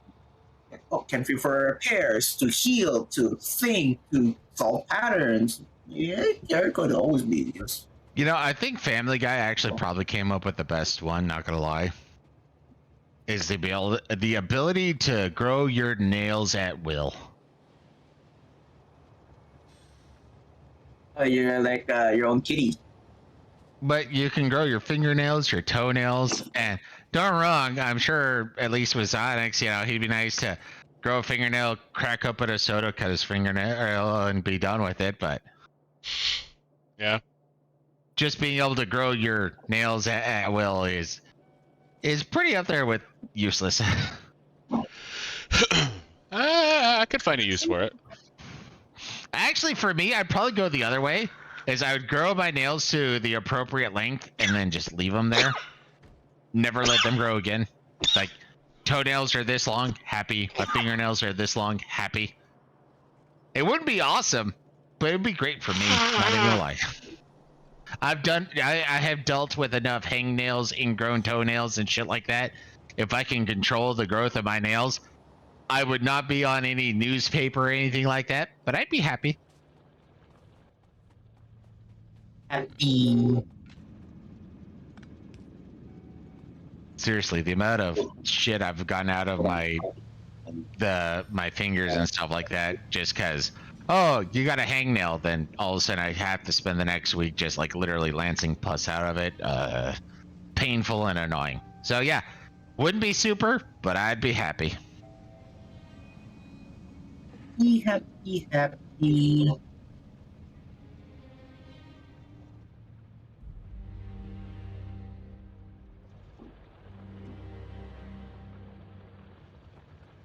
All right, there's something that's been changed with trains that isn't clear to me. What's been your issue? These trains are just fucking not running as smooth as I want them to. I figured part of it would be the brake force. No, it has nothing to do with the brake force. It has to do with they're full, they hit their 30-second wait marker, but they keep waiting because the block in front of them isn't clear, and the block in front of them is like a big wide open space, like. Well, you have to remember it literally, unless you make a block. So if there's only 2 blocks, so you need to have a third/fourth block to be able to have that be taken care of and separated. And that's what it's looking like, is that I need to add another train stop that's not actually a train stop yet.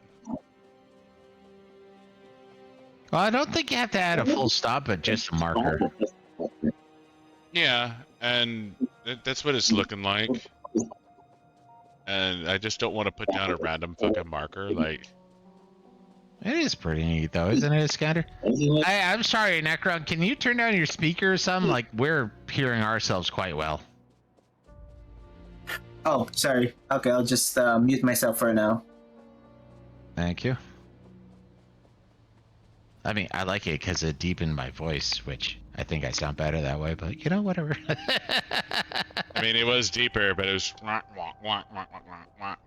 Hey, I am fine with being a second on. I was about to say Pinocchio, but that's not what I'm looking for. Peanuts. Peanuts.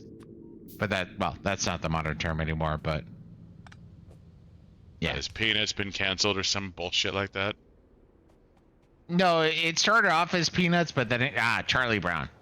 It started off as Peanuts, then it became Charlie Brown. So it's not canceled, just Peanuts didn't sell as well as Charlie Brown, I guess. I don't fucking know. Yeah, no one likes Peanuts anymore. They're fucking bullshit anyways.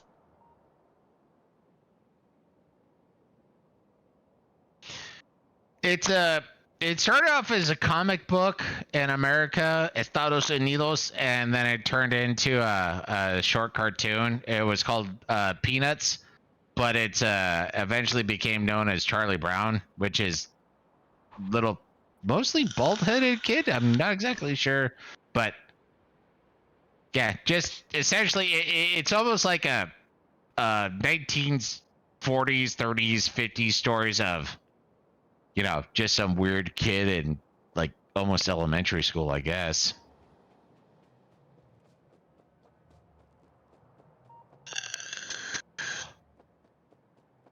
Yeah, literally just look up comics Peanuts, and I think you'll get an idea.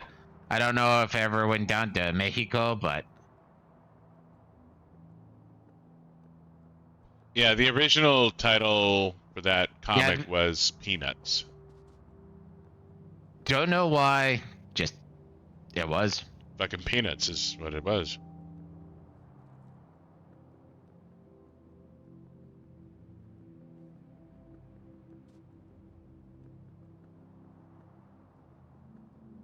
That goes back to, us, me mainly, but us being just a wealth of random information.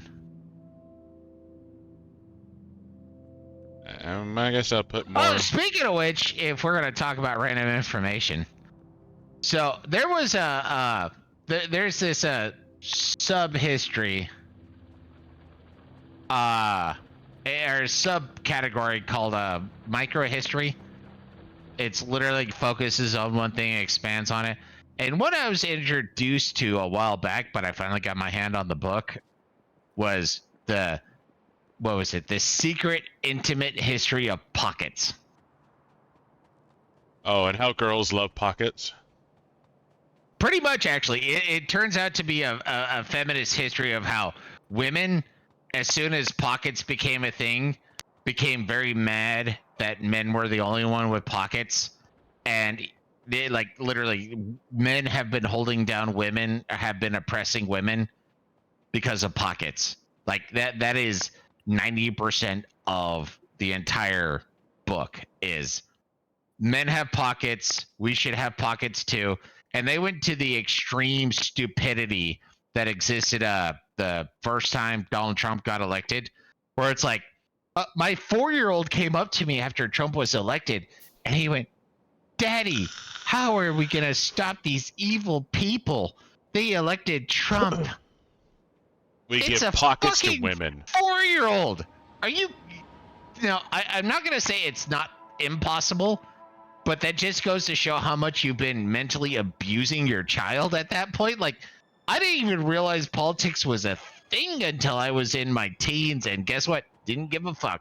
Not one iota. But apparently some jackass has a 5-year-old who's like, "But we have to stop Trump." Really? You've abused your child to the point where on election night, which was not decided until like 10 o'clock at night, 9 o'clock at night, and your 5-year-old is still up? You're a piece of shit.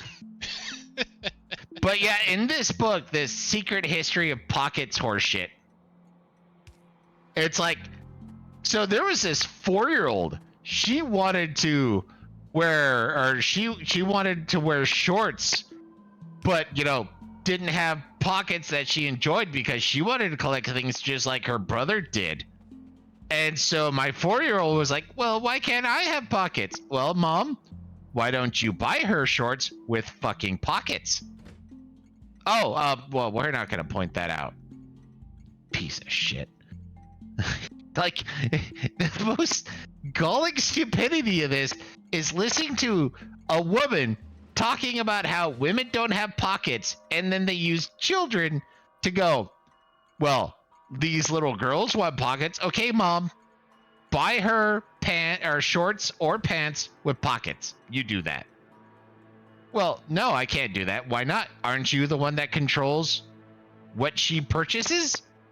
But the thing is pockets ruin the lines of little girl shorts. So you can't actually buy them pockets because then they'll look fat because the pockets pad their hips.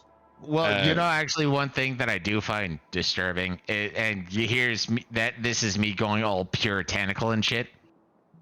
Why are people buying their, well, girls mainly, but their children, like, leggings and booty shorts? Like, am I not the only one that's like, so that's what you're giving your kid? No. That's all they have. It's just whenever No, anyone says anything about it, they're like, "Don't tell me how to raise my child." Yeah. And so, but yeah, it's literally, as far as I'm concerned, pretty much unhinged rant saying women, since the beginning of time, well, since the beginning of the invention of pockets, have always wanted pockets. But they always seem to buy clothes that don't have pockets, and that is the fault of industry. And No. It's the fault of the patriarchy. It's the patriarchy keeping the women down so they can't have pockets, even though they can buy pants with pockets whenever the fuck they wanted to. But pants with pockets don't look good. So it's the patriarchy, because the patriarchy doesn't make pants with pockets look good. See, the thing that still kills me is I've seen I'm just gonna be vague and say preteens. I have no idea how young they were wearing shit like leggings. It's like, really? You're putting your preteen daughter, yes, daughter, in leggings? You're a Well, how fucking else are they monster. gonna attract a millionaire man? But that's going on, and it's like, well, of course, you're wearing leggings. Where the fuck do you want the pockets? That's not a problem for women. That's a problem for the patriarchy, and clearly the patriarchy are keeping women down.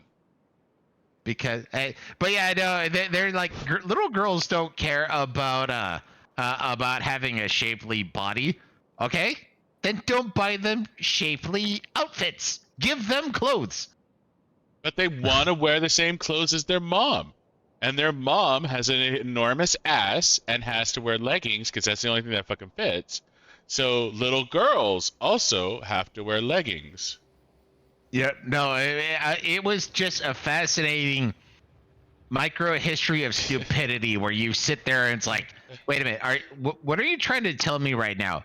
Women want pockets, okay? And they even part of the micro history is like, so I go to a seamstress and I tell her I want pockets, and then they wouldn't give me pockets. Oh, so now it's other women not giving you pockets, and this is men's fault somehow because that's how they oppress you. Is by Yeah, not because it's giving you internalized fucking pockets. patriarchy. Come on, dude, you know this shit. I know. So the way all this started for me, literally me as an individual, is there was this story. It was a Australian female newscaster, and apparently she wore the same blouse like 2 days in a row, and she got torn apart on Twitter. And then all of a sudden, it's like, hey, look how society holds down women because they wear the same clothes 2 days in a row. And it's like, oh, hold up, pause. What part of society was critiquing a woman for wearing the same blouse 2 days in a row? Oh, well, no, now that's not a fair question to ask.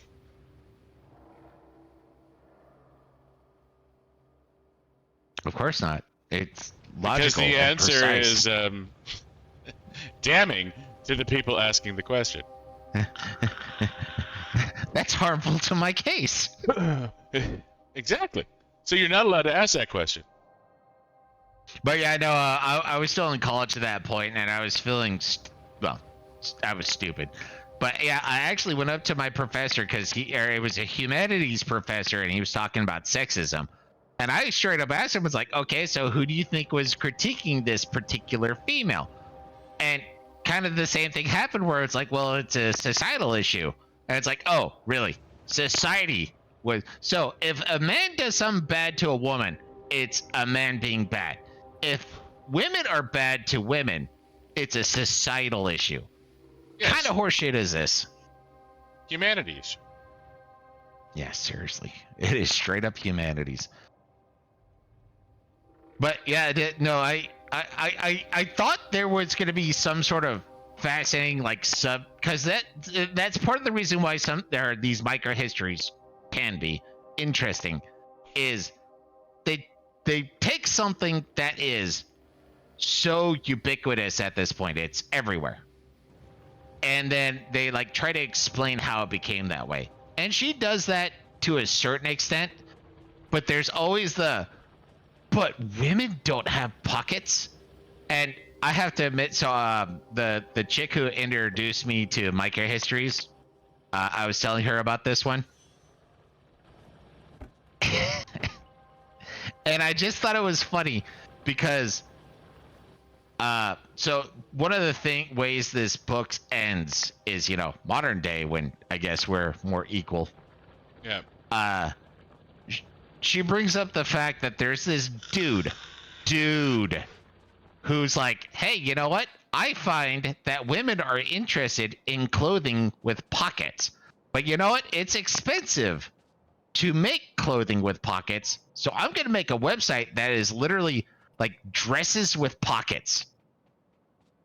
And it's apparently doing gangbusters at this point. I don't fucking know. she's like, oh, look at that. A dude sees that people want this and there's an interest in this, and he doesn't even have to be the person to make the dresses, the shorts, the pants with pockets. He just has to make a website that aggregates all of these things and take a portion. Yep. But the thing is if you see a girl who has a dress or pants with like real fucking pockets, and you say, hey, that's really nice X that you're wearing. That's a really nice dress you're wearing. That's really nice whatever. It doesn't fucking matter. And she will go, yeah, it has pockets. And then she will show you the pockets. Like she'll do a little twirl saying, look at all the pockets I have. Yeah. Because they don't fucking have pockets. No women's clothing has pockets. And it's just what it is. No, actually, so there's a chick at work.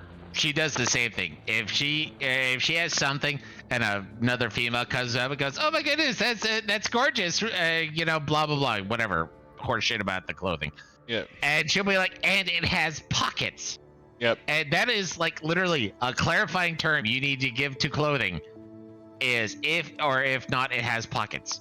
And I pointed that out to the chick who introduced me to this book, and she's like, oh my God, that is. And you know what? I actually looked up, so I watch a bunch of random.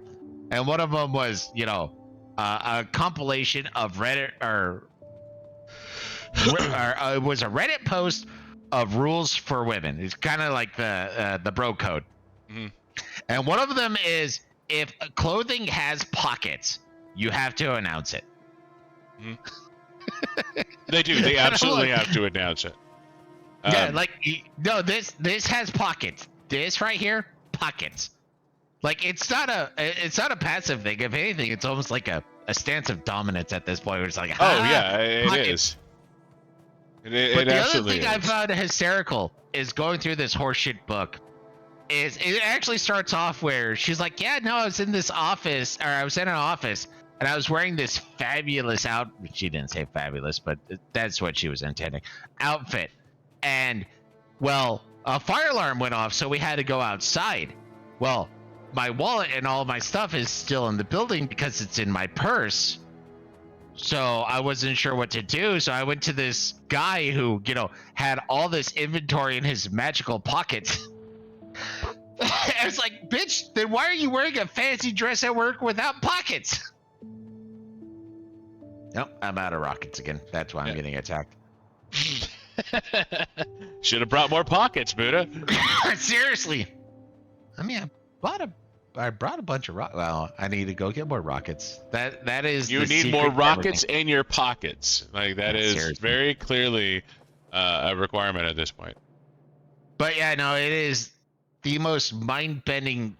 Like I honestly thought it was just gonna be a random history of pockets, but it turned into a minor feminist rant about how we need to have pockets in all of our clothes. And I'm like, then buy pants with pockets. Yep. Like you do realize, even though we have quote unquote men and women's clothings, you can go over to the man section with all the cargo pockets and find a smaller one. Oh, but the thing is cargo pants are so ugly. I have been told this by several women. Cargo pants are absolutely atrocious. Women would not be caught dead wearing cargo pants. Despite their utility and their comfort, they would not be caught dead wearing cargo pants because cargo pants are ugly. Well, they need cute pockets, which is why they don't have pockets. No, because they bitch about cute pockets because they're non-functional. They need functional cute pockets, apparently. Yeah, but functional cute pockets don't fucking exist. They absolutely fucking don't. Actually, another funny part about this book, she actually brings up the fact that Superman is somebody who flies around in tights, which is literally a futurism of being able to fly around without a breathing apparatus and without, like, he has everything he needs in his tights to be able to fly. And that is a futurism thing. It's like, you do realize that Superman was made in like the 50s, right? I don't think they were thinking that far ahead. He also doesn't have any pockets. And that's just it. Because it's just a part of everything.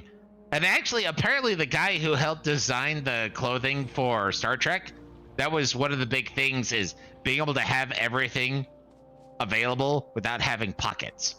Yep. Which requires a belt, a fucking utility belt. Which is why whenever they go on like an away mission, they have a belt with their tricorder, which has they don't bring pockets. up the utility belt either. It's literally, you just need to be able to walk around in pajamas and have everything you need, and that is the futures that we all need. Except even then, guess what? Women are going to still want to have their fucking purses. Well, yeah, because they carry everything in their purses. But the thing is whenever they go on away missions, they always have fanny packs. Like, they have their little, they're not like on the front, but they're basically fanny packs. They're like little belts with pockets that they can put shit into. I mean, when they're on the ship, they don't need their pockets, but whenever they go on an away mission, they always have the pockets. They have their pockets. Guess what? That was kind of brought up in the story too. Well, not the story, the history. It was so mind-numbingly bad. And like I said, I thought it was going to be not a mildly interesting history about pockets, which it was, but it was also 50%, well, women got shafted. And that was actually part of how women's suffrage was a thing, is women needed pockets too, just like men. Really? So if women had pockets, women's suffrage would not have been a thing. Like, what the fuck are you saying? That it was part of the we book. had just given women their pockets, then women's suffrage, universal suffrage wouldn't have been a big deal. Like, no, she did not mention hat pins at any time. Pockets were were one of the biggest things that led to it. And I want to treat it seriously, but you hit a certain point of stupidity where it's like, because I'm sorry, I don't know if you're here for the earlier part, but apparently women would go to other women and be like, hey, I want you to make this dress for me, give it pockets, and they would deny making women pockets. Which is a load of horse shit. That's how men hold down women. Well, no pockets for you, wench. And there were actually women like, you know what? I would never let my son date a woman who wore pockets. What? How is this a patriarchy thing? It's what women are doing. So there's this book I haven't finished. I got a new phone, so I have to restart it, and it's already drilled in my brain, so I haven't restarted it. It was called Feminism is for Everyone, and it was this chick talking about when she was younger, her grandmother was telling her mother, you need to put your 12-year-old daughter in a corset. Grandmother telling mother to enforce to daughter, yet man's fault. I'm so confused. Internalized patriarchy, man. Internalized patriarchy. Lord, that's actually getting brought up in the pocket microhistory. Because there was this apparently book that was talking, written by a man, obviously, that daughters are sugar, spice, and everything nice, and that's where it ends. And apparently she's like, no, we need to be treated the same as men. It's like, fine, I'm good with that too, actually. Dicks in common full of dumb? Like, what? It's so dumb. Like, I don't know why people tell me to read feminist book. It helps no one at all. If you read feminist literature, you will become a feminist. No, I won't.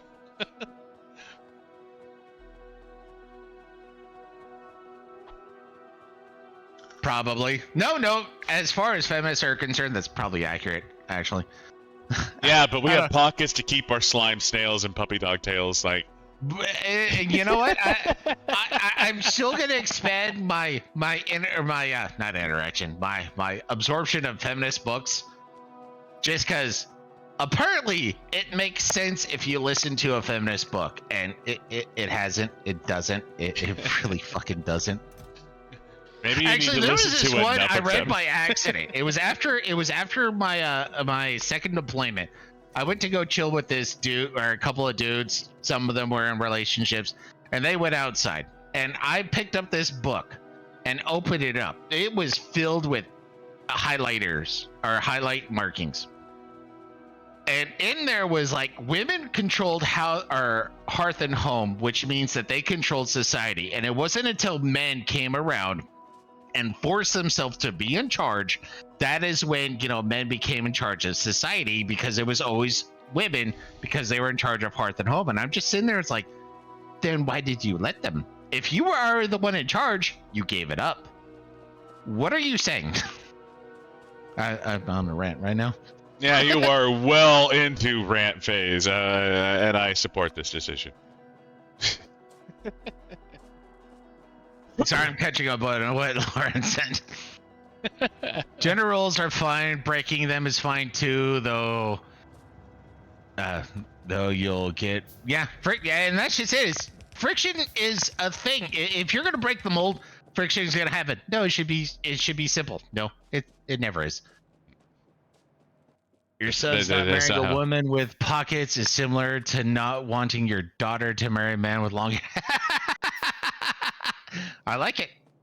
And hippies were a thing too.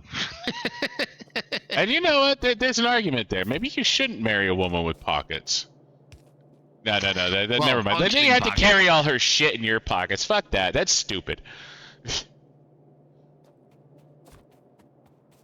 No, like I said, part of earlier bit was apparently there was a 8-year-old who wrote a letter to a fabric clothing manufacturer who was bitching about how her brother has functional pockets. Why doesn't she? And it's like, you're an 8-year-old. Your mother bought your fucking pants. Bitch to your mother. No. It's the fault of the clothing company that an 8-year-old, 8 1/4, I believe is how she put it, didn't have functional pockets. You know, if she's saying 8 1/4, then she's 10 1/2.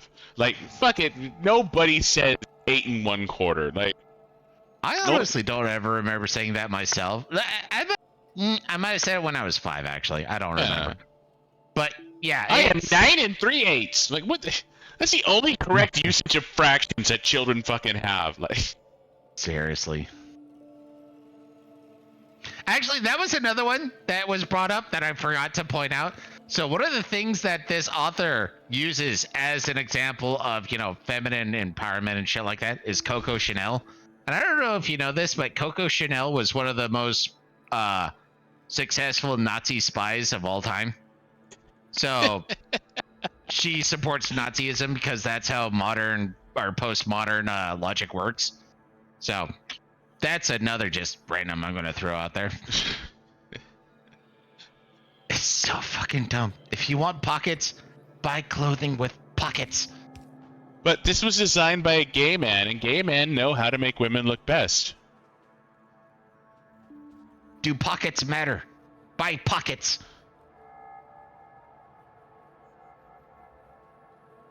If fake pockets were real and you put anything in them, they just, you know, and she claims that women don't care about distorting their shape, which is why leggings is like half of what women wear right now. I don't have an opinion. I'm just observing and reporting.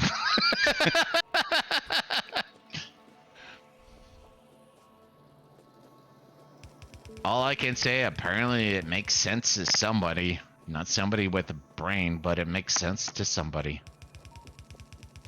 Is this where we get into the part of the discussion where we talk about how universal suffrage was a bad idea? We can. The fact that most people don't understand that universal suffrage actually included men too, not just women, is a fascinating little topic. Or the fact that I think that not everyone should have the right to vote instantly when they're, 18 or whatever. It's been a while since, I hit that point, so I don't fucking care. But the fact is people are stupid. You should have to earn the right to vote, not just be gifted it at a certain age. But that's the problem, is those who care have a solution. Buy pants with pockets. If you don't care, don't buy pants with pockets. All right. Okay. So it's not about the nail, Buddha. It is absolutely not about the nail. That's just it. It's not about the nail. I have a hard time rounding that fucking square. It is not about the nail. That is true. not about the nail, Buddha. It is not about the nail. It is about the pain and discomfort she is feeling right now. And how it should be corrected and fixed. Without her having to change her behavior whatsoever. You should post that right now, dude. Go look it up. You really need to look that one up. And apparently I need more ammunition, so I'm gonna run back to base real quick.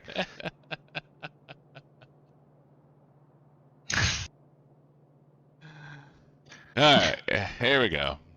It's not about the nail. No, that's still just one of those that blows my mind. I want pants with pockets. Buy them. No, actually, welcome to the stream, Lauren. So one of the things that was actually covered, even this, so giving her a bit of props.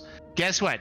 Men apparently in like the 1800s were all about the skinny jeans. So guess what? They didn't want pockets on their pants because it affected the aperture of their skinny jeanness. So they put them in their coats. And they still wanted their coats to look, you know, kind of flat, so they had internal pockets. So, you know, there's a bit of an evolution. Even guys didn't want pockets for a while. Well, pants pockets, I guess I should say. They still had their prison pocket, also known as the mangina. Yeah. I thought at times that a basic literacy test. The problem is if you say literacy test, then that's an issue. Yeah, the day was used to keep blacks from voting. Yeah, and that's part of the problem is, I prefer So my middle ground is take what we have now. Say you have, or a person has to be able to pass the citizenship test. Because you have to actually understand how the government works to be able to pass the citizen test. I want that. Bring that back. Make that a thing.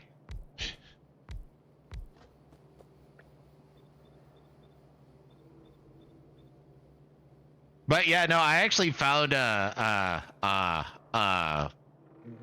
archived version of the Black Literacy test. It was like you have 5 minutes to answer all these questions. If you miss one of these questions, you lose. And I have to admit, man, even being able to not have a time limit, I don't think I would have been able to vote. Like there were some weird ass questions in there where it's like, well, reading this, what did you mean exactly? That's a weird ass quest. Questionnaire.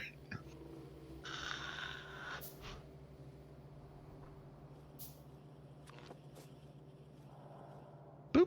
Yoinking all the bullets. No, and that's the problem with well, yeah, I'm just gonna say it the simple way so people can clip it and be angry. That's the problem with the universal suffrage, is it comes down to the lowest common denominator. You make it to where, what can I say that would ignite the most amount of people to something, and then just leave it at that. Yep.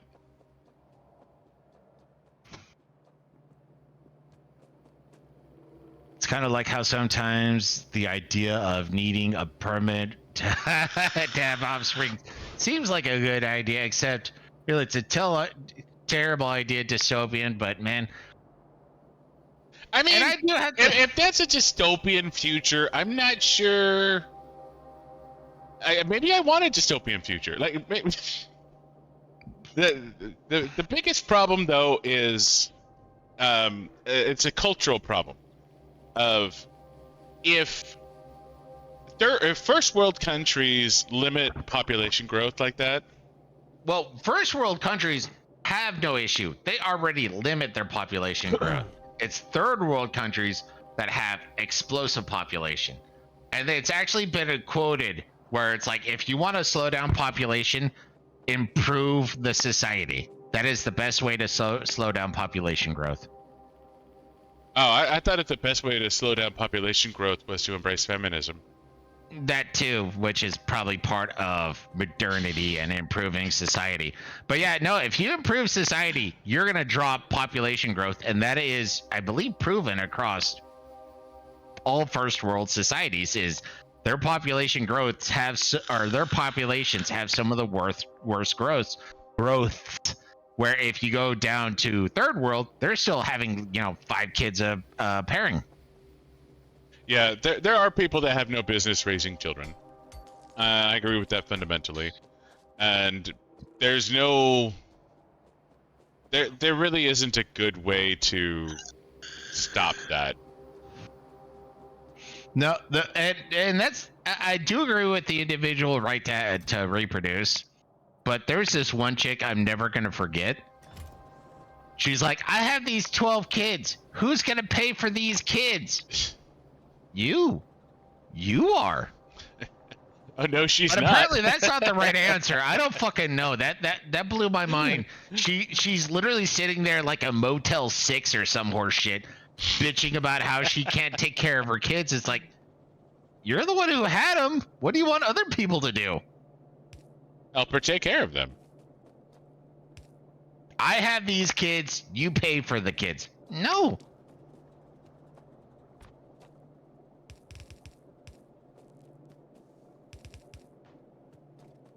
No, and then something I'm not going to say on stream, but I could tell you some straight up not utopian, dystopian shit that I would want to put in place at that point.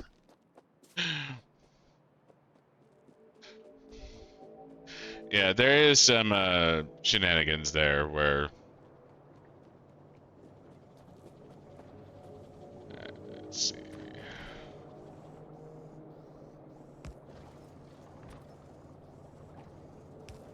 No, and this is where I run into personal issues where, libertarian, everyone has the right to make their own decisions, but they should also be the ones that have to deal with the consequences. As soon as your consequences start turning into societal consequences, then, you know what? Laws are a thing. And we should respect the laws. And that's where the argument comes in. At what point does you impacting someone else's freedom become a requirement for the government to get involved? So, like, the fundamental principle of libertarianism is that an agreement between person A and person B should not be... the government should not be involved. If both parties are consensual, if both parties agree, informed consent and all that shit, then the government has no business being involved. The only time the government should actually be involved is if there is somebody who is being affected by the outcome of this agreement that did not agree to this agreement. And having children, incompetent people having children, is an argument that they, the rights of the children are being affected by this. So, there are a lot of morally gray areas when it comes to the libertarian mindset of, if, an A-B conversation... it should be, the government should have no part of an A-B conversation. But as soon as party C is involved against their will, that is when the government should get involved. But at what point is party C's involvement legally binding, and there's a lot of different examples that lead into this particular question. Like, if party A agrees to dump toxic waste on party B's land, but party B happens to own fucking water rights, and those water rights are then sold to party C, there's a lot that you can't quantify it. All you can do is try to simplify it, and that's one of the biggest issues. Honestly, on top of that, getting a right or a license to have children, you could literally point to the Chinese one-child policy, which has been a catastrophe for them. Yeah, but it was the biggest. The thing that was a big catastrophe for them was they were still largely a patriarchal society, in that everyone wanted boys, nobody wanted girls. So now they're at the point where There are plenty. I mean, the term Shan Yu is a thing. Yeah. Shan Yu means leftover woman for those of you who do not know. Because if you're a woman who I want to believe is over 30, you are literally just like considered leftover food. You're not meant for proper consumption. Yeah. I'm not saying that. Whoa. That is the term. Hey, Hey, how's what's it up? going, Angry? What's up, guys? We're you talking doing? about feminism right now and all that shit. So you joined an interesting situation. Ooh. In my current state of mind, that's not a good conversation for me to join. You know what? It might be perfect. I'm really curious. Where are you going to stand on this one? Oh, I'm gonna attempt to not comment as much as possible because I've just been angered. And I'm dead shit. Oh, Dude, we've already crossed 1,000 different lines at this point. So go pro, go negative. You're not going to get in trouble. No, I'm not worried. I'm not worried about you guys. The person I'm worried about is potentially within earshot. So. All right. No pushing. All right. No pushing, and that's where the silent majority kicks in. Mhm. See, yeah, this no, is why I- universal suffrage was a bad idea. This is where I was telling them about how I went through a series called microhistory, or no, there's a subgroup of history called microhistory where they focus on something very specific. And what I went through was the intimate history of pockets. I'm like, okay, it's random enough, serious, and it turned into essentially a feminist rant about how women don't have functional pockets. Hold on. What do you mean by pocket? First of all. The functional Things- pockets, like real Things pockets, in pants or chest, anything that is clothing wise. or that you dresses can dresses have- with pockets. No, Like, no, You mean purses do not pockets, count. You mean like pockets, as in like pockets in my pants? yeah, Those. in your pants, okay, in your okay. dress. It's something you are wearing that isn't like And actually, purse one or of a the fanny things that was pack or brought something. up in this book is the fact that, there was a traffic stop or something like that. The police had the individuals leave the vehicle, but the woman was forced to leave her purse. They were arguing that the woman's purse should be considered equivalent to a man's pockets, and it should not be part of search and seizure. I And- agree with that. I don't. What if I had a briefcase or a suitcase? Would that also be immune from search and seizure if I was asked to remove myself from the vehicle but leave my suitcase or briefcase? It's the purse to me is equivalent to like a book bag or something like that. Is that, I don't know, like if that is immune to search as well. No, it has to be part of your body essentially to be immune. Well, yeah, to be part of your immune from search clothing, and like- seizure. Like on Yeah, your it has person. to- So that was one of the arguments that was put in this book is, well, a purse should be the same as a man's pocket. No, because then if you expand that, then what's to stop any of it? Because all of a sudden I'm gonna put everything in bags, and everything that are in bags are now mine, and you can't search and seize any of it because, well, that's mine. I can't remember how to change weapons. It's a weird situation. It is. That But is at the same entirely time, it's- derived from the weirdness that women's clothing it inherently doesn't have good pockets. Can they buy clothing with pockets? Yes, they can. So, can a man buy a purse? Also, yes. So, should a man be able to buy a purse and say, you can't search that, it's my purse? He- Somebody's having that- some issues. Yeah, Alright. no, this is a weird thought that I've never had before. All right, but a quick remind me, how do I switch weapons since you're the one who kills See, shit? Charlie, Charlie, all right. do you have a pull back? Do you I have AP and rockets, yeah. Okay. then will alternate. That's what I figured would be required for this particular situation. But yeah, no, it's the simplest solution Okay, is ow. just women's pockets, like clothing that is specifically made for women should have decent pockets. But Pockets are some great. of them do have decent pockets, and some of them are intentionally designed with shitty pockets. and guess what? Women can buy cargo pants. There's nothing to stop a woman from buying cargo pants. Other except than that, for they're vanity. ugly. Yeah, cargo pants are ugly, so women don't buy cargo pants. Men buy cargo Yeah. pants because of the utility, Yes. because they're comfortable.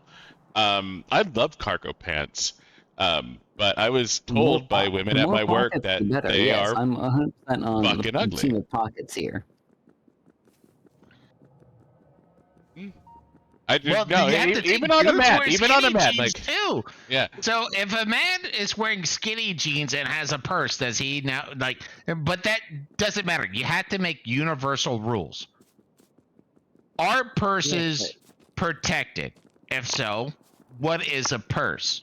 yeah, like Are pants protected? If it's on your Well- body, that's one thing. But because you can't ask somebody get out of the car, but take off all your clothes real quick. yeah. Yeah, for me, I feel like as long as the what's the word I'm looking for here? As long as women's clothing's pockets are basically non-existent for the most part, maybe purses up to a certain size should be protected. So if a Like, man's if you have a duffel wearing, bag and claim that's your purse, nah. but so if a man is wearing basketball shorts without pockets, is he allowed to carry a merce or A man purse. a man purse? Yeah, they actually bring up purse. Under my proposed rules, a bag. I'm not gonna say purse because purse is vague. It's Okay, basically so just a bag. bag. Yeah. Up to a- a certain size should be protected. So it's gonna have to be something that a cop can quantify, essentially instantly. I don't know how that would be implemented, but I feel like a bag's up to a certain size should be protected. Oh, wow. Okay, it was killed by a dead shredder tank. That's cool. Stay back, dude. I'm gonna be expanding this particular wall front. Alright. Like, obviously, if you have a duffel bag and you're like, oh yeah, that's my purse. Nah, fuck that shit. You can fit a body in there. You do realize that women can have some very massive purses, right? Like Yeah, you can that's fit a why kilo I'm- of cocaine in That's some of why those I'm fucking saying things. this. That's why I'm saying this, because I know purses can get fucking massive. Like, I know. Fuck. Okay, you're good to go. That should Ooh. hopefully help cover. I know Hold purses up, can get fucking hold up. massive, like to the point where they hold other purses within them. Ah, the nested pursing problem. Okay, you're good.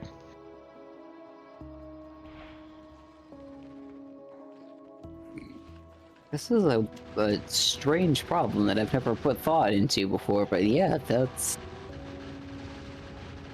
No, It's and like I said, strange. it's part of the reason why I like these micro histories. Is sometimes that they will cover random ass facts you never thought of, but I also didn't think a micro history about pockets was going to turn into a mild feminist rant about we deserve pockets too. And it's like, okay, fine, then buy pants with pockets. Yep. Very simple solution here. Yes.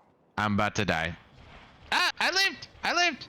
I'm not going to be attacking for a second, so I guess I'm shit, doing fucking it. Ninja rock! has sent me Fuck you, rock! into their squad, but I'm Scander, why? I'm currently in the middle of a battle right now. I cannot join you. Did you see me doing a suicidal run on that enemy bunker? I just. I'm holding back I for a just- second. You know Yeah, what? I gotta I'm gonna, heal. Like, all of you for that shit. I'm gonna do a double bunker build. Did you see me doing that? Pyro? Yeah, we got two games going on here, Lauren. They're joining for the conversation. You're joining for conversation in the game. Maybe, I don't know. God, where the fuck is my equipment? Where did I die? Okay, They're playing everyone hear me? Helldivers, by the way. Okay, I'm full health. You want to go first or me? Everyone hear me? Yeah, I'll go pick a fight. Hold on, give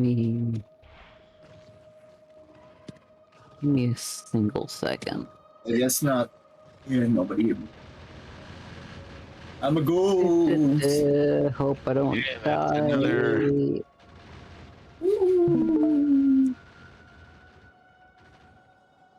There we go. I am now streaming my Helldivers for anyone who is interested in viewing. Stinging, stinging, stinging! Now we're running into a bunch of worms. Oh, that is not the proper weapon to have. Ah, I destroyed it. Let's fucking go. Nice. Nice. I'm gonna ala hulak bar the command bunker. I have to. Okay, I just love pulled off you. 2 worms. I'm gonna need a second to recover as a head note. Side note. There's a note in there. Side note, Tushy note, taco note. It is what it is. What the fuck was that, Thermite? You But just yeah, really no, slow. that's still the thing that gets me. It's just, who knew that pockets was yet another field of oppression. as they Alright, put it. Buddah. I'm running up against my hard call line. You think we're gonna be able to do this, or you want to be able, or just call it now? I'm good to keep going at this for a minute or two, but I'm just letting you know No, and that. I understand that you're at your call line. I wasn't just sure if we're gonna be doing a few more pushes, or if we're gonna be essentially I need to pull up and I can rebuild this and then call it. Let's give it a few more shots. See if we can clear this camp. Stand back while I pull some favors. God, let me into the space. My equipment's in there. Kinda need that shit. No, like there was another micro history I went through that was about salt, and apparently that was actually one of the main cruxes of how we started domesticating animals, because salt is one of the primary minerals that's required. I'm about to die. Shit balls. Oh, really? Yeah. So Like, I know fucking we rock. have like salt licks and stuff for cows. Yeah, and now. that is literally one of the things that led to us domesticating animals, is giving them a source of salt to be able to come to. I destroyed the jammer of Pyro. Don't worry about it. My frame rate. I Anybody may hear actually need to stop my stream here because it is affecting my frames. I was gonna say, streaming is not cheap, man. No, it is not. It's not cheap. Okay, I'm going in to I punch. mean, I'm the- sure I could do this if I just like turned the graphic settings down from like ultra Yeah. to high. That's one of those sacrifices. Not gonna Which lie, when I'm totally- streaming, dude, I totally run willing on to do that. I normal. just don't have the time to do that at the moment. Yeah. When we stream, we're going for normal and low just so we can maintain frame rates. I get that because like when I stream like the finals occasionally, I normally will just play it on ultra graphics, but when I stream it, I need to turn it down to a high, just because that- it does actually affect me.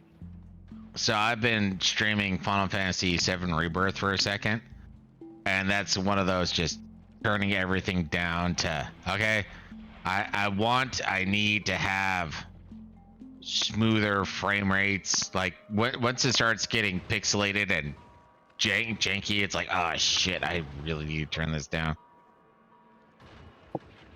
Yeah, no, I just Okay, keep it's it on still slightly choppy, but it's playable. low with high frame rates. I just kind of get used to that and keep it that way. So, because when I start switching graphic settings back and forth, that's when I get into trouble. Or I'll like forget, and then all of a sudden I'm streaming like 30 FPS. You know, it's like, oh, that looks like dog shit. I'm just gonna cut the stream because it's painful.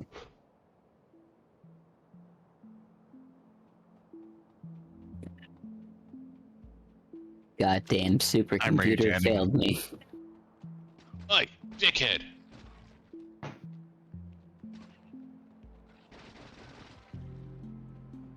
Yeah, I just picked it. Wrong ammo!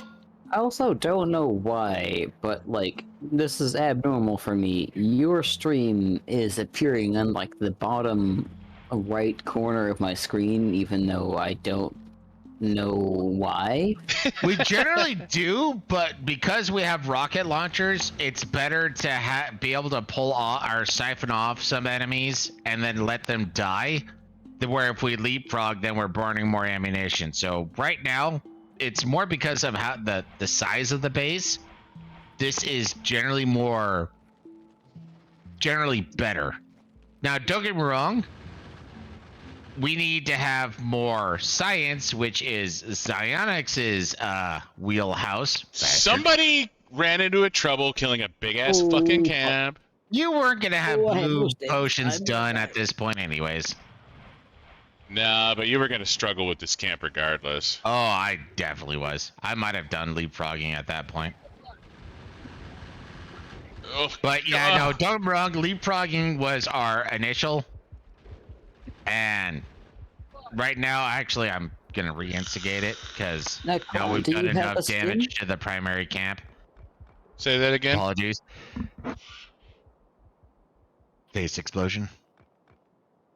Oh god. Thank you. Yes. Okay, XioniX. To be good friend. Yeah, it's 10 o'clock. Can you hear me? Well, no, what I'm saying is I'm tearing this down and we're about to expand, so keep going, or you want to be calling it? Let's kill this camp before I call it. Alright. I think we got it in the next few minutes. So, that's the first. Hold up. No, don't go forward. No, I'm not going forward. I'm just... like a portion of my map, because I don't know why your guys' stream is in the way. Discord, why are you doing this? You were working fine before, and you gave me a week of free nitro, and now this. You mind reading what Lauren's saying? I'm busy. I didn't mean necessarily turret creeping all the way into the base, but advancing it. Also, you have less close calls if you were using fish, or fewer. Yeah, I don't know how to use fish, apparently. I mean, fish leads to an achievement. We've done the fish before. Yeah, we've caught fish, but we've never actually used fish for anything. No, and I understand what you're saying, and we generally do that, but when you're at larger bases, first off, the worms are going to have some really ridiculous range, and it's better if you can run past them. So now we've done enough damage. Right. You know, you can use fish like a mine to heal yourself. Okay. Oh, honestly, I don't remember how to get fish. I've only done it once. And I did it once because it was an achievement. I'm going. Or you go to pick a fight? Yeah, I'll go pick a fight. I'm running a little low on rockets. Aye. So then, yeah, you know well enough. But yeah, no, I remember we got fish once because that was an achievement. Thank you for all the fish. Outside of that, never really touched this stuff. Has anyone here played a game called Fate? It was on Wild Tangent, like Didn't that get canceled or some shit? No, that was another game. No, that's also on Steam. I bought it purely for nostalgia purposes. Alright, I am out of rockets, Buddah. I can pull aggro, but I am out of rockets. It's like peak early 2000s. I'm down to 90, so. I mean, 90's better than 0. Yeah. Well, part of me was thinking just throw you some, but I want the one to be the one with the rockets. God. We are not doing well here.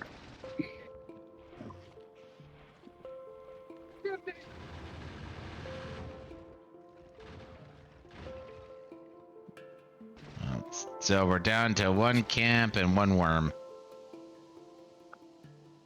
Oh, after all that to be killed by a meteor, no. Of all the things that can kill you, it's the fucking meteor. Looks like you're Unavoidable, all gonna but be that is avoidable, by northerly, the so way. boop, boop, boop. I Yeah, gotta I run saw back the glowing to light. camp. I was gonna say, I'll start making my outpost real quick. No need for the hell bomb, man. I have the ultimatum. Ah, So my primary, Ah.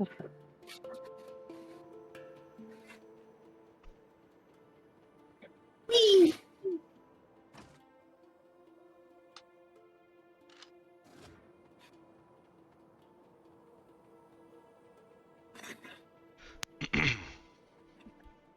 Oh god, everything's exploding. that sounds like Helldivers. Yep. I love explosions. Sounds like a And much you more don't exciting look at game. Old guys don't look at the explosions. I like that song. Real cool guys never look at explosions. They just walk away behind them. I guess I'm not a cool guy because explosions are happening all around me and I can't not look at them. Just look at the ground. Just Cool guys close don't your look at eyes. explosions. Look at the ground like a fucking depressed motherfucker. Where the fuck is this gunship fabricator? I refuse to believe that there isn't one around. There's too many gunships.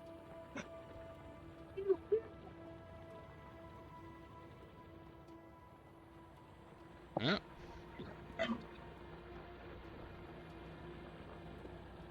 Well, I landed straight in the base. YOLO. YOLO. I got 3 thermites. That's 3 fabricators. All right, connected those.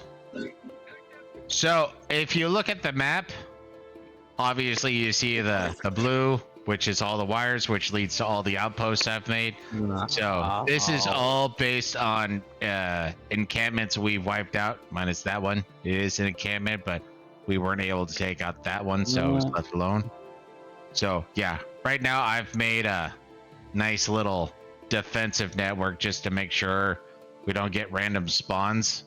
And because I put radars, they should be attracted to that zone, and the radars help expand our area of exploration.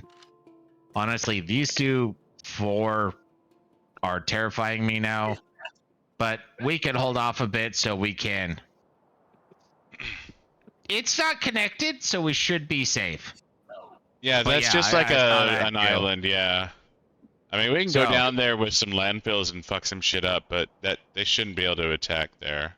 So we're holding that off now. The east should be fine. And because this is where our train's getting fueled over here, our pollution cloud's going to expand. The next thing I'm trying to figure out is I want to start nuclear, but nuclear requires sulfuric, and sulfuric requires petroleum. Yeah, exactly. Oh god. Too true. But yeah, we're about to call it. I'm gonna be running back into base if for no other reason, because I want to have more ammo on me. You know, no, that's a lie. I'm gonna stay up here just so the first thing I see is gonna be literally the 2 bases on my mini map, and then I'll make decisions then. But we're not gonna be streaming for a week. Week and a half. Week and a half. Got something going on? XioniX is gonna be traveling. Yeah, I'm leaving to Germany on Friday, and I won't be back until a week after Sunday. I'll be gone for 10 days. So I'll be available on Discord if anyone needs it. Oh, that's a mine. I stepped on a fucking mine. And I'll be Oh, streaming Final Fantasy classic VII. XioniX! Seriously. I did it. So that's going to lead to the first thing. No, I'm not going to make that decision until you get back. But we've done all the research. minus blue, and XioniX is at fault for that because he needs to make the blue. Yeah. But I'm at where I am good to call it good, sir. I am. Actually, I don't. Hey, Lauren, have you played it recently? Or sorry, Factorio recently? Where did Recently. it go? I said Lauren. Yeah, Lauren's chatter. Where did it go? I lost it. God, there's so many mines. I thought I had it, but yeah, no. There's actually a landfill icon that's soil, so it'll help grow plants, and Oh, that's okay. the one that's catching my. Yeah, there it is. Artificial soil. Create soil for seeding more plants. Totally want to be able to lay that down just so all of a sudden we have a nice, near impenetrable forest of. Yeah, no, man, absorb pollution. But outside of that, I'm gonna call it. Yeah, we need to figure out how to store plants. All right. Oh, we did it! Yay! Thanks for watching. Thanks for tuning in. Any last words, Buddha? No, thanks for joining Necron and Angry, and sorry for the rant at the end. Even though they were all valid, y'all have a good night. Thanks for joining us, Good night, Lauren. everybody. Requires a new planet. Yeah, Got they it. do require a new planet, but I assume I can come back and put it down. So, All right. Well, good night, y'all, and see you in the next one. Good night. Have a good one, Night and guys. have a pleasant